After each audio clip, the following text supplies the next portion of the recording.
இந்த நாளிலேயும் நம்ம என்ன கற்றுக்கொள்ள இருக்கிறோம் அப்படின்னா, எரோபெயாமின் சாபம் நமக்கு வேண்டாம், எரோபெயாமின் சாபம் நமக்கு வேண்டாமே அப்படிங்கிற ஒரு டைட்டிலில் நம்ம கற்றுக்கொள்ள இருக்கிறோம்.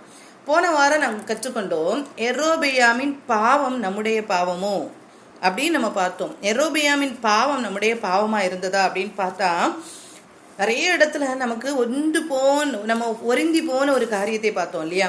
எரோபெயாம் எப்படி கர்த்தருக்கு பிள்ளையா, அந்த தாவீதின் வம்சத்திலிருந்து அதற்கு இணையாக கர்த்தர் ஆசீர்வாதத்தை கொடுத்து ஒரு எரோபெயாமை கர்த்தர் உயர்த்தி வைத்திருந்த நேரத்துல எப்படி அந்த எரோபெயாம் அதை கர்த்தரை விட்டு விலகி போய் விக்கிரக ஆராதனைக்குள்ளால கடந்து போய் தன்னுடைய கையில கொடுக்கப்பட்ட ஜனங்கள் எல்லாரையும் விக்கிரக ஆராதனைக்கு நேராக வழிநடத்தி அந்த சமுதாயத்தை, அந்த இஸ்ரவேல் அப்படிங்கிற கர்த்தருடைய ஜனங்களையே பாவம் செய்ய பண்ணினானே, அதே மாதிரிதான் நாமும் கர்த்தருடைய பிள்ளைகளாக காட்டு ஒலிவ மரமாக இருந்த நம்மளை கர்த்தர் இணைத்தார் அப்படின்னு சொல்லிட்டு நம்ம கற்றுக்கொண்டோம் இல்லையா. அப்படி கற்றுக்கொண்ட நாம் அப்படி கர்த்தர் நம்முடைய இரத்தத்தை சிந்தி நம்மளை மீட்டு கொண்டார் என்பதை நம்ம அறிந்திருக்கிறோம்.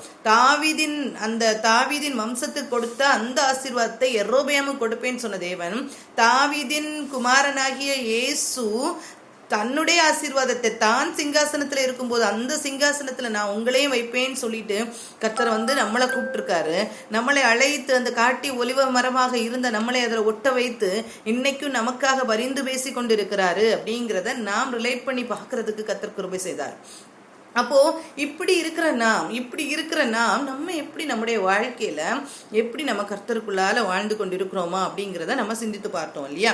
இந்த காரியங்கள் நம்ம பார்க்கும்போது நிறைய காரியங்கள் இதுல இருந்து கற்றுக்கொண்டோம். இதுல ஒரு ப்ராப்ளம் போன வாரம் நம்ம பார்த்தோம், என்னன்னா நம்முடைய வாழ்க்கையில இப்ப ரெகோபெயாமின் இருதயம் கடினப்பட காரணமாக இருந்தது சாலோமோனின் பாவம். அந்த சாலோமன் செய்த பாவம் தன்னுடைய மகன் ரெகோபெயாமுடைய இருதயம் கடினப்படுகிறதற்கு காரணமா இருந்தது. இந்த ரெகோபெயாம் என்ன செய்திருக்கணும், கர்த்தருக்குள்ளால வந்திருக்கணும். அப்படி இல்லைன்னா அந்த பாவம் தொடர்ந்து என்ன செய்து வருது அப்படிங்கிறத நம்ம பார்த்தோம். அதே மாதிரிதான் நம்மவும் இன்னைக்கு நம்ம பாவத்துக்குள்ளால இருப்போமானால் அந்த கடின இருதயமான அந்த இஸ்ரவேலர்களுக்கு இருதயம் கடினப்பட்டதுனாலதான் நம்ம என்ன செய்திருக்கோம், நமக்கு பிள்ளைகள் அப்படிங்கிற ஒரு பாக்கியம் கிடைத்திருக்கு. நாம் இன்னும் தவறு செய்து கொண்டிருப்போமானால் நம்மவும் எப்படி செய்திருவோம், கைவிடப்பட்டவர்களா போயிருவோம் அப்படிங்கிற ஒரு நிலையில நம்ம பார்த்தோம் இல்லையா. அதுக்கப்புறம் இன்னைக்கு நம்ம என்ன பார்க்கலாம்னா, எரோபெயாமின் சாபம் நமக்கு வேண்டாம் அப்படின்னு நான் போன வாரம் சொல்லி கொடுத்தேன். யாராவது தொடர்ந்து அதுக்கப்புறம் என்ன வரும் அப்படிங்கிறத வாஞ்சியோடு யாராவது படிச்சீங்களா அப்படின்னா நீங்க ஒரு தம்ஸ் அப் கொடுக்கலாம். சரி, எரோபெயாமின் பாவம் நமக்கு வேண்டாம் அப்படின்னு சொல்லிட்டு நம்ம படிச்சோம். எரோபெயான் பாவம் வேண்டாம், ஓகே. ஆனா எரோபெயாமின் அந்த பாவம் நமக்குள்ளால இருக்குதா? அப்போ அப்படி இருக்குது அப்படிங்கிறத நம்ம உணர்ந்து கொண்டோம் இல்லையா. ஸோ எரோபெயாமின் பாவம் நமக்குள்ளால இருந்துச்சுன்னா எரோபெயாமின் சாபம் அப்படிங்கிறது பைபிள்ல ஹைலைட் பண்ணி சொல்லப்பட்ட காரியம். இது எப்படி இருக்கும் அப்படிங்கிறத யாராவது படிச்சீங்களா, யாராவது பார்த்தீங்களா? இது என்னது, அப்போ நம்முடைய வாழ்க்கையில நம்ம என்ன திருத்தி கொள்ளணும் அப்படிங்கிறத பார்த்தீங்களா? சரி, நம்ம இன்னைக்கு பார்ப்போம். எரோபெயாமின் சாபம் எப்படி அது நம்முடைய வாழ்க்கையில வராதபடிக்கு நம்ம என்ன செய்யணும், பார்த்து கொள்ளணும். சரியா?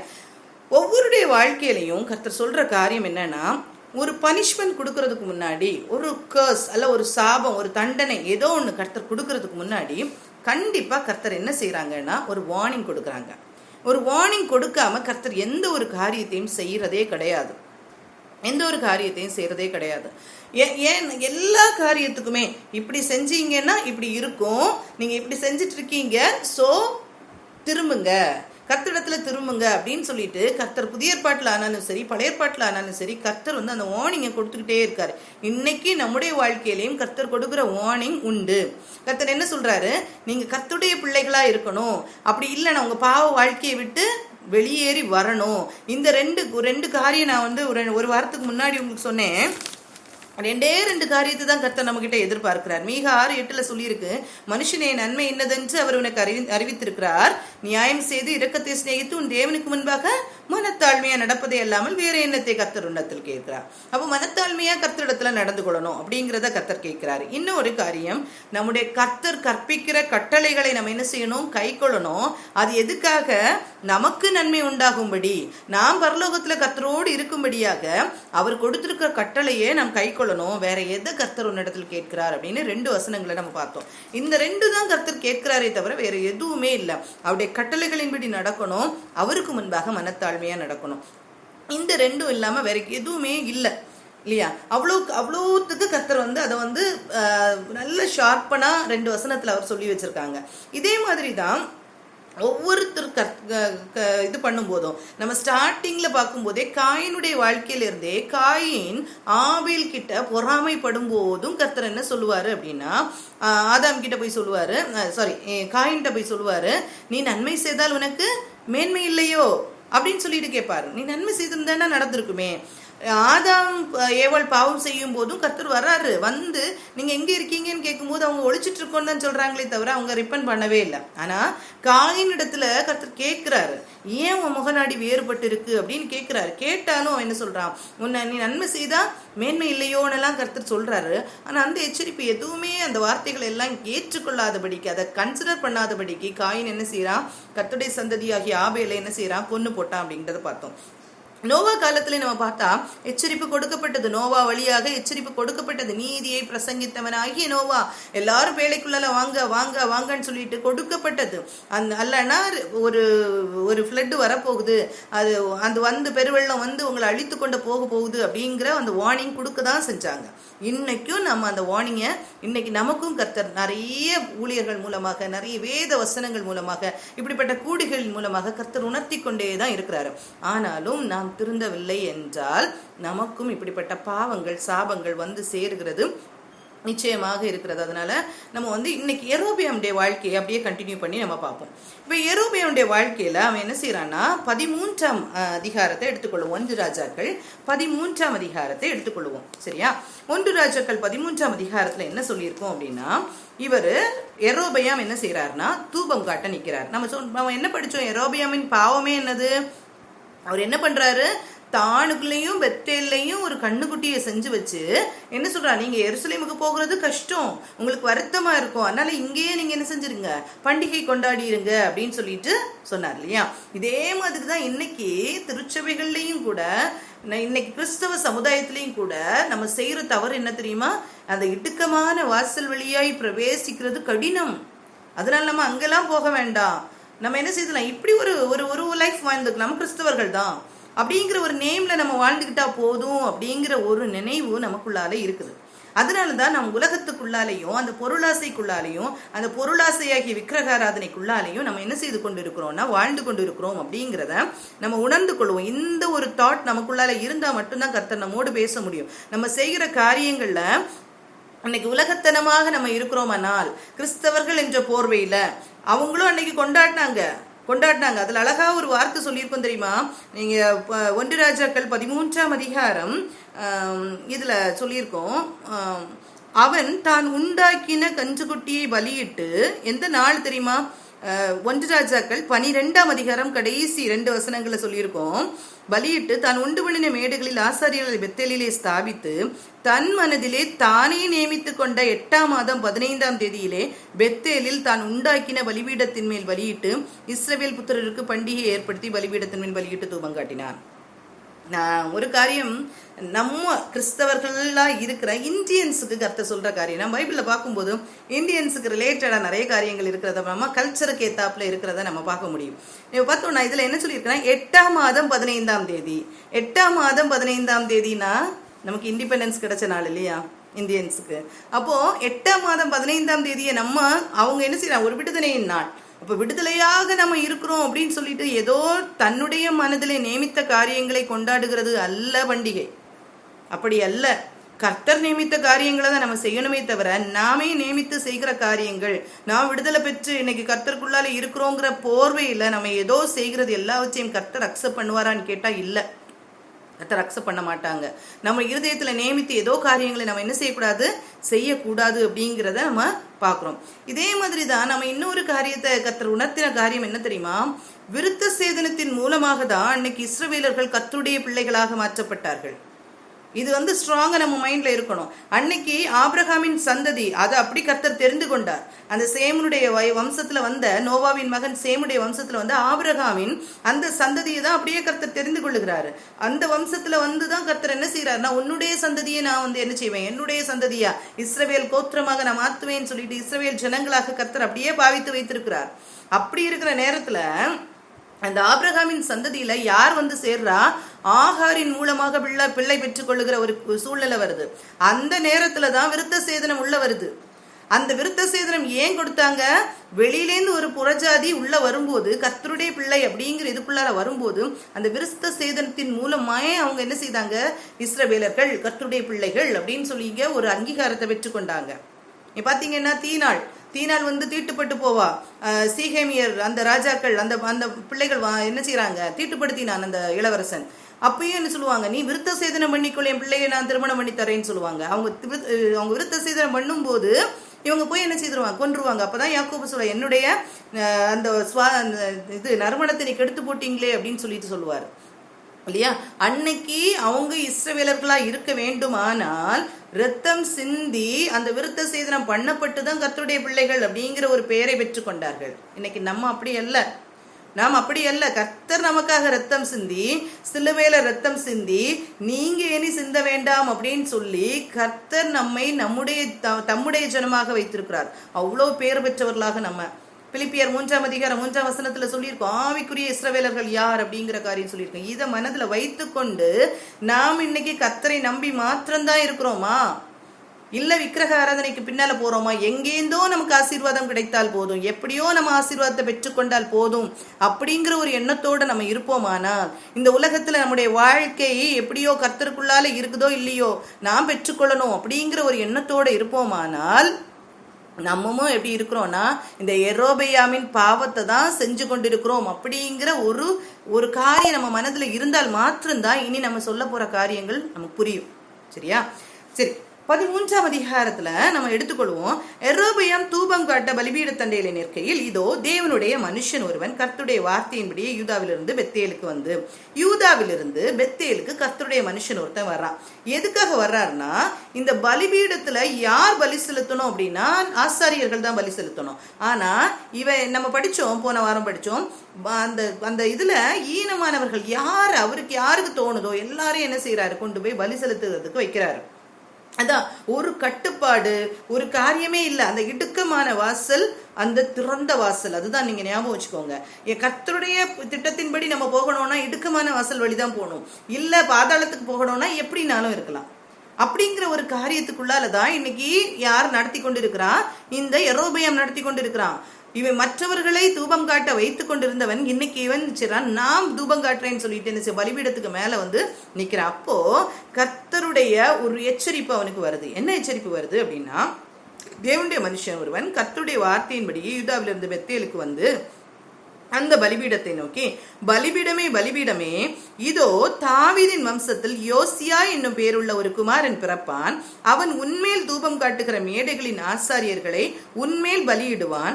மனுஷரின் எலும்புகளும் உன்மேல் சுட்டரிக்கப்படும் என்பதை கர்த்தர் உரைக்கிறார் என்று கர்த்தருடைய வார்த்தையை கூறி, நீ இன்னைக்கு இந்த பலிபீடத்துல நின்று செய்யற இல்லையா, இது எல்லாமே ஒரு நாள் யோசியா அப்படின்னு சொல்லிட்டு ஒருத்தர் தாவீதின் வம்சத்துல பிறப்பாரு.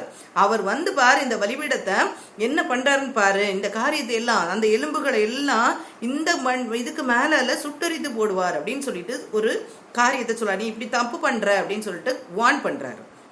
அன்றைய தினம் அவன் ஒரு அடையாளத்தை சொல்லி, என்ன அடையாளம் சொல்றாருன்னா, இதோ இந்த பலிபீடம் வெடித்து அதன் மேலுள்ள சாம்பல் கொட்டுண்டு போம், கர்த்தர் உரைத்ததற்கு இதுவே அடையாளம் என்றான். கர்த்தர் சொல்றாரு அப்படிங்கிறதுக்கு இப்போ ஒரு அடையாளம் நடக்கும். என்ன நடக்கும்னா, இந்த பலிபீடம் வெடித்து அதுல இருக்க சாம்பல் கொட்டுண்டு போகும் பாரு அப்படின்னு சொல்லிட்டு சொல்றாரு. இப்படி அவர் சொன்ன உடனே இந்த எரோபெயாமுக்கு என்ன வந்ததுன்னா கோவம் வந்துச்சு. கோவம் வந்தோடனே என்ன செய்யறானா, எரோபெயாம் கையை நீட்டி என்ன செய்யறானா, அவனை பிடிங்க அப்படின்னு சொல்லிட்டு 4வது வசனத்துல சொல்லியிருக்கு, அவனை பிடியுங்கள் என்று தன் கையை பலிபீடத்திலிருந்து நீட்டினான். அவனுக்கு விரோதமாய் நீட்டின கை தன்னிடமாய் முடங்க கூடாதபடிக்கு மரத்து போயிற்று. அந்த கை அப்படியே நீட்டி வச்சிருக்கான், நீட்டி வச்சது அப்படியே இருக்கு. அப்படி நீட்டப்பட்டு அந்த கையை வைத்து கொண்டு அதுக்கப்புறம் உடனே என்ன சொல்றான்னா, அவனால அது முடியல. உடனே சொல்றான், தேவனுடைய மனுஷனே, கர்த்தருடைய வார்த்தையால் குறித்தெடுத்த அடையாளத்தின்படியே என்ன நடக்குது, பலிபீடம் அப்படி வெடிக்குது. வெடித்து சாம்பல் பலிபீடத்திலிருந்து கொட்டுண்டு போயிடுச்சு. இவனுடைய கை நீட்டப்பட்டு இருக்குது. அவர் சொன்ன காரியம் இப்ப அந்த அடையாளம் நடக்கும்னு சொன்னது மாதிரி அந்த பலிபீடம் வெடித்து சிதறுது, சாம்பல் அதுல இருந்து கொட்டுண்டு போகுது. இதை பார்த்த உடனேயே இவருக்கு புரியுது, நம்ம செய்யறது தவறு, இந்த தேவனுடைய மனுஷன் செஞ்ச காரியங்கள் நடக்கும் அப்படிங்கிறது இவருக்கு புரியுது. புரிந்த உடனே இவர் என்ன சொல்றாரு அப்படின்னா, ராஜா என்ன சொல்றாருன்னா, தேவனுடைய மனுஷனுக்கு பிரதியுத்தரமாக, நீ உன் தேவனாகிய கர்த்தருடைய சமூகத்தை நோக்கி வேண்டிக் கொண்டு என் கை முன்போல இருக்கிறபடி நீ செய், நீ விண்ணப்பம் பண்ணுங்க அப்படின்னு சொல்லிட்டு கேட்கிறாரு. அப்போ தன்னால முடியல அப்படிங்கறது தெரியுது. தெரிந்த உடனே யார்கிட்டதான் போறான், தேவனுடைய மனுஷன் சொல்றான், நீ ஜெபம் பண்ண எனக்காக, நீ எனக்காக ஜெபி, என்னுடைய கை திருப்பி வரணும் அப்படின்னு சொல்லிட்டு நீ ஜெபி அப்படின்னு சொல்றாரு. அவரும் என்ன செய்யறாருன்னா ஜெபிக்கிறாரு. அவர் ஜெபிக்கும் போது மீண்டுமாக அந்த கை என்ன செய்தது, நார்மல் கையா அவருடைய கை ஆயிடுச்சு. ஆனா இவர்கிட்ட மனமாற்றம் இருந்ததான்னு கேட்டா சுத்தமா இல்லை. இதுதான் நமக்குள்ளேயும் இருக்கிற காரியம். நம்ம இன்னைக்கு ஒரு காரியம் நமக்கு சொல்லப்படுது, என்ன காரியம் சொல்லப்படுது, என்ன சுவிசேஷம் நமக்கு அறிவிக்கப்படுது, நாம் இந்த உலகத்தில் இருக்கிறோம், நமக்கு ரட்சிப்பு உண்டாக ஒரு குமாரன் பிறப்பார், இயேசு என்ற குமாரன் பிறப்பார் அப்படிங்கிற காரியம் அன்னைக்கு இஸ்ரவேலர்களுக்கே சொல்லப்பட்டது. நாமும் ஒவ்வொரு ஆளா நம்ம பிறக்க நமக்கு கிடைக்கிற அந்த சுவிசேஷம் அதுதான். நமக்கு ரட்சிப்பு உண்டாக வேண்டுமானால் கர்த்தர் என்ன செய்யறார், இயேசு கிட்ட நம்ம போனா போதும், நமக்காக சிலுவையில் அறையுண்ட இயேசு கிட்ட போனா போதும், அவர் நமக்கு விடுதலை தருகிறார் அப்படிங்கிற ஒரு செய்தி நமக்கு கிடைக்கப்படுது. நம்ம அந்த செய்திய நம்பிதான் இன்னைக்கு கிறிஸ்தவர்கள் சொல்லிட்டு இருக்கிறோம்னு சொல்றோமே, நமக்கிட்ட அந்த ஃபுல் மனமாற்றம், அந்த விக்கிரக ஆராதனையை விட்டு கர்த்தரை மாத்திரம் நாடி வருகிற அந்த எண்ணம் இருக்குதா? இதையும் தாண்டி நமக்கு என்ன தெரியுமா சொல்லப்படுது, இதையும் தாண்டி என்ன தெரியுமா, வருகை அப்படிங்கிறது ஒண்ணு உண்டு. கர்த்தர் ஒரு நாள் மேகத்துல வருவாரு, நம்மளை ரகசிய வருகையில கூட்டிட்டு போவாரு அப்படிங்கிற காரியம் அங்க சொல்லப்படுது. ஏனோக்கிட்ட கர்த்தர் 2ஆம் வருகையை குறித்து கூட கர்த்தர் பேசினாரு. இந்த ரகசிய வருகையை தாண்டி 2ஆம் வருகையில நியாய தீர்ப்புக்கு வருகிறத கூட ஏனோக்கிட்ட பேசினாரு. ஆனா அதுக்கு முன்னால இருக்கிற ரகசிய வருகை நமக்காக வைக்கப்பட்டது. அந்த ரகசிய வருகைக்குள்ளால நாம் போனோம்னா என்னென்ன காரியங்கள் செய்யணும், எதையெல்லாம் விட்டுட்டு வரணும், இப்படிப்பட்ட தீமையான காரியங்கள் செய்யக்கூடாது அப்படிங்கிறது எல்லாம் அங்க சொல்லப்பட்டது மாதிரி நமக்கு சொல்லப்பட்டுட்டு தான் இருக்குது. ஆனா நம்முடைய அந்த விக்கிரக ஆராதனை ஆகி அந்த உலகத்தனமான காரியங்கள் நம்மளை விட்டு மாறி போகலன்னா, கர்த்தர் ஒருவரே, கர்த்தரிடத்திலிருந்து தான் நாம் பெற்றுக்கொள்ளணும், கர்த்தரிடத்திலிருந்து தான் அப்படிங்கிற ஒரு தாட் இல்லாதபடிக்கு நம்ம இருப்போமானால் நாமும் இதே பாவத்தை தான் செஞ்சுட்டு இருக்கோம். நமக்கு தேவையான நம்ம என்ன செய்யறோம், கர்த்தர்கிட்ட கேட்கிறோம். அதே மாதிரி இப்படி ஒரு கஷ்டம் வந்த உடனே நீ ஜெபம் பண்ணு எனக்கு விடுதலை கிடைக்கும் அப்படின்னு சொன்ன உடனே என்ன செய்யறாரு, அவர் ஜெபம் பண்றாரு, விடுதலை கிடைக்குது. அது தொடர்ந்துள்ள காரியங்களை நீ பாரு. அதுக்கு அடுத்தது ஒரு இன்சிடென்ட் அதுல சொல்லியிருக்கோம் பாருங்க. அப்பொழுது ராஜா தேவனுடைய மனுஷனை நோக்கி, நீ என்னோட கூட வீட்டுக்கு வந்து இளைப்பாரு, உனக்கு வெகுமானம் தருகிறேன் என்றான். இப்ப பாருங்க, தேவனுடைய மனுஷன் சொன்ன காரியம் நடக்குது, அவர் ஜெபிச்சா நடக்குது. எல்லா காரியமும் கர்த்தர் நேர்த்தியாக அந்த தேவனுடைய மனுஷன்ட்ட சொல்லி வச்சிருக்காரு. இப்ப ராஜா என்ன சொல்றாருன்னா, நீ என் வீட்டுக்கு வா, வந்து உனக்கு நான் சாப்பாடு தாரேன், கொஞ்ச நேரம் அங்க உழைப்பாரி, நீ என்ன செய்யலாம், உனக்கு வெகுமானமும் தாரேன், ஆஃபரிங் நான் தாரேன், அதையும் நீ பெற்றுக்கொண்டு போகலாம் அப்படின்னு சொல்றாரு. உடனே வந்து தேவனுடைய மனுஷன் சொல்றான், இல்ல நான் வரமாட்டேன், உன் வீட்டுல நீ பாதி கொடுத்தா கூட நான் என்ன செய்ய மாட்டேன், நான் வர மாட்டேன், அங்க நான் புசிக்க மாட்டேன், அங்க நான் தண்ணீர் கூட குடிக்க மாட்டேன். ஏன்னா கர்த்தர் சொல்லி இருக்கிறாரு. ஏனென்றால் 9ஆம் வசனத்துல சொல்லியிருக்கு, நீ அப்பம் புசியாமலும் தண்ணீர் குடியாமலும் போன வழியை திரும்பாமலும் இருவென்று கர்த்தர் தம்முடைய வார்த்தையை எனக்கு கட்டளையிட்டு இருக்கிறார் என்று சொல்லி என்ன சொல்றான், நான் வரமாட்டேன். ஏன்னா கர்த்தர் எனக்கு என்ன சொல்லியிருக்காரு, நீ அங்க போக கூடாது, அங்க போயிட்டு எதுவுமே சாப்பிடக்கூடாது, வாங்கி சாப்பிடக்கூடாது, நீ என்ன செய்யக்கூடாது, நீ அப்போ தண்ணி குடிக்க கூடாது, அங்க வேறு வழியா நீ திரும்பி வந்துரு யூதாவுக்கு, அங்க பெத்தேல்ல சேம் போன வழியிலே வராத, திரும்பி வேற வழியில வந்துரு அப்படின்னு சொல்லியிருக்காரு. நான் என்ன செய்ய மாட்டேன், வரமாட்டேன் அப்படின்னு சொல்லிட்டு தட்டி கழித்துட்டு இவர் என்ன செய்யறா, இன்னொரு வழியா இவர் கிளம்பி போயிட்டார். பெத்தேலுக்கு வந்த வழியை திரும்பாமல் என்ன செய்யறாரு, வேறு வழியா இவர் போறாரு. இந்த காரியத்தெல்லாம் பார்த்து கொண்டிருந்த ஒரு குடும்பம், ஒரு பிள்ளைகள் என்ன செய்யறாங்கன்னா வீட்டுல போய் இந்த காரியத்தை சொல்றாங்க. எந்த காரியம் அப்படின்னு கேட்டா, இந்த ப்ராஃபட், இந்த தேவனுடைய மனுஷன் சொன்ன எல்லா காரியத்திலையும் எல்லா காரியத்தையும் போய் சொல்றாங்க. அது ஒரு தீர்க்கதரிசியோட வீடு. அந்த தீர்க்கதரிசி எப்படிப்பட்ட தீர்க்கதரிசி இன்ட்ரோடியூஸ் ஆகுறாருன்னு பாருங்க. கிழவனான ஒரு தீர்க்கதரிசி. இந்த கிழவனான தீர்க்கதரிசி இந்த பெத்தேல்ல குடியிருக்கிறாரு. குமாரர் போய் சொல்றாங்க, இப்படி இப்படி காரியங்கள் நடந்தது, அவர் சொன்னது மாதிரி நடந்துச்சு, உடனே பலிபீடம் வெடித்து சிந்திருச்சு, இவர் இப்படி சொன்னாரு, ராஜாக்கு கை நீட்டப்பட்டது, அது குறுகல, இந்த காரியம் எல்லாம் சொல்றாரு. இதெல்லாம் சொன்ன உடனே அவர் சொல்றாரு, இந்த தேவனுடைய மனுஷன் எந்த வழியா போனான்னு உங்களுக்கு தெரியுமா, எனக்கு சொல்லுங்க அப்படின்னு. இப்ப இவங்க பார்த்துட்டே இருந்தனால என்ன சொல்றாங்க, இந்த வழியா தான் போனா அப்படின்னு சொல்லிட்டு சொல்றாங்க. இவன் போறான் பாருங்க. இந்த சொல்ற குமாரர்கிட்ட சொல்றேன், எனக்கு நீங்க கழுதையில சேனம் வைத்து தாங்க, நான் போறேன் அப்படின்னு சொல்லிட்டு கிளம்பி போறாரு. கிளம்பி போகும்போது அந்த தேவனுடைய மனுஷன் ஒரு கர்வாலி மரத்துக்கு அடியில ரெஸ்ட் எடுத்துட்டு இருக்காரு. சரியா?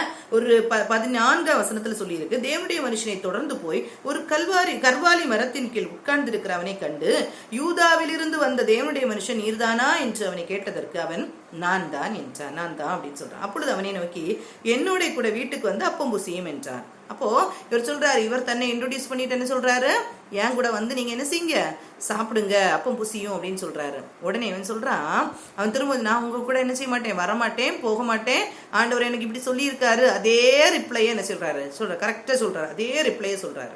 ஆனா அங்க ஒரு காரியம் இருக்கு பாருங்க. 18ஆம் வசனம், அதற்கு அவன், உம்மை போல நானும் தீர்க்கதரிசிதான். அவன் அப்பம் புசித்து தண்ணீர் குடிக்க நீர் அவனை திருப்பி உன் வீட்டுக்கு அழைத்து கொண்டு வா என்று ஒரு தூதன் கர்த்தருடைய வார்த்தையை என்னோடு சொன்னான் என்று அவனிடத்தில் பொய் சொன்னான். தீர்க்கதரிசி. இந்த தீர்க்கதரிசி யாரு, ஒரு பெரிய தீர்க்கதரிசி, சீனியர் தீர்க்கதரிசி, கிழவனான தீர்க்கதரிசின்னு சொல்லி இருக்கு பாருங்க. கிழவனான தீர்க்கதரிசின்னு சொல்லி இருக்கு. ஆனா அந்த கிழவனான தீர்க்கதரிசி என்ன சொல்றான், பொய் சொல்றான். ஏன் இந்த பொய் சொல்றான்றலாம் எனக்கு தெரியல. ஆனா பொய் சொல்றான். என்ன செய்யறான், அவனை கூப்பிட்டு வழி விலக பண்றதுக்காக என்ன சொல்றான், நீ வா, என்கிட்ட கருத்தை சொல்லியிருக்காரு, நீ அவனை திருப்பி கொண்டு வா, நீ வந்து அவனுக்கு சாப்பாடு கொடு அப்படின்னு சொல்றாரு பாருங்க. சொல்லும் போது அந்த தீர்க்கதரிசி, அந்த தேவனுடைய மனுஷன் என்ன செய்யறான்னா, திரும்பி அவனுடைய வீட்டுல போறான். அங்க போய் இது ஒரு பாவமா அவனுக்கு மாறிடுது. பாவமா இல்ல, அவனுடைய வாழ்க்கையே இல்லாம போகுது. அவனுடைய வாழ்க்கையே இல்லாம போகுது பாருங்க. அவன் சொல்றான் பாருங்க, அவன் சொல்றான், அந்த இடத்துல இருந்து கர்த்தர்கிட்ட அவன் கேட்கவே இல்லை பாருங்க. இந்த வார்னிங், இந்த காரியம் கர்த்தர் சொன்னார், இவன் தைரியமா சொல்றான்ல, அவன் தைரியமா சொல்றான்.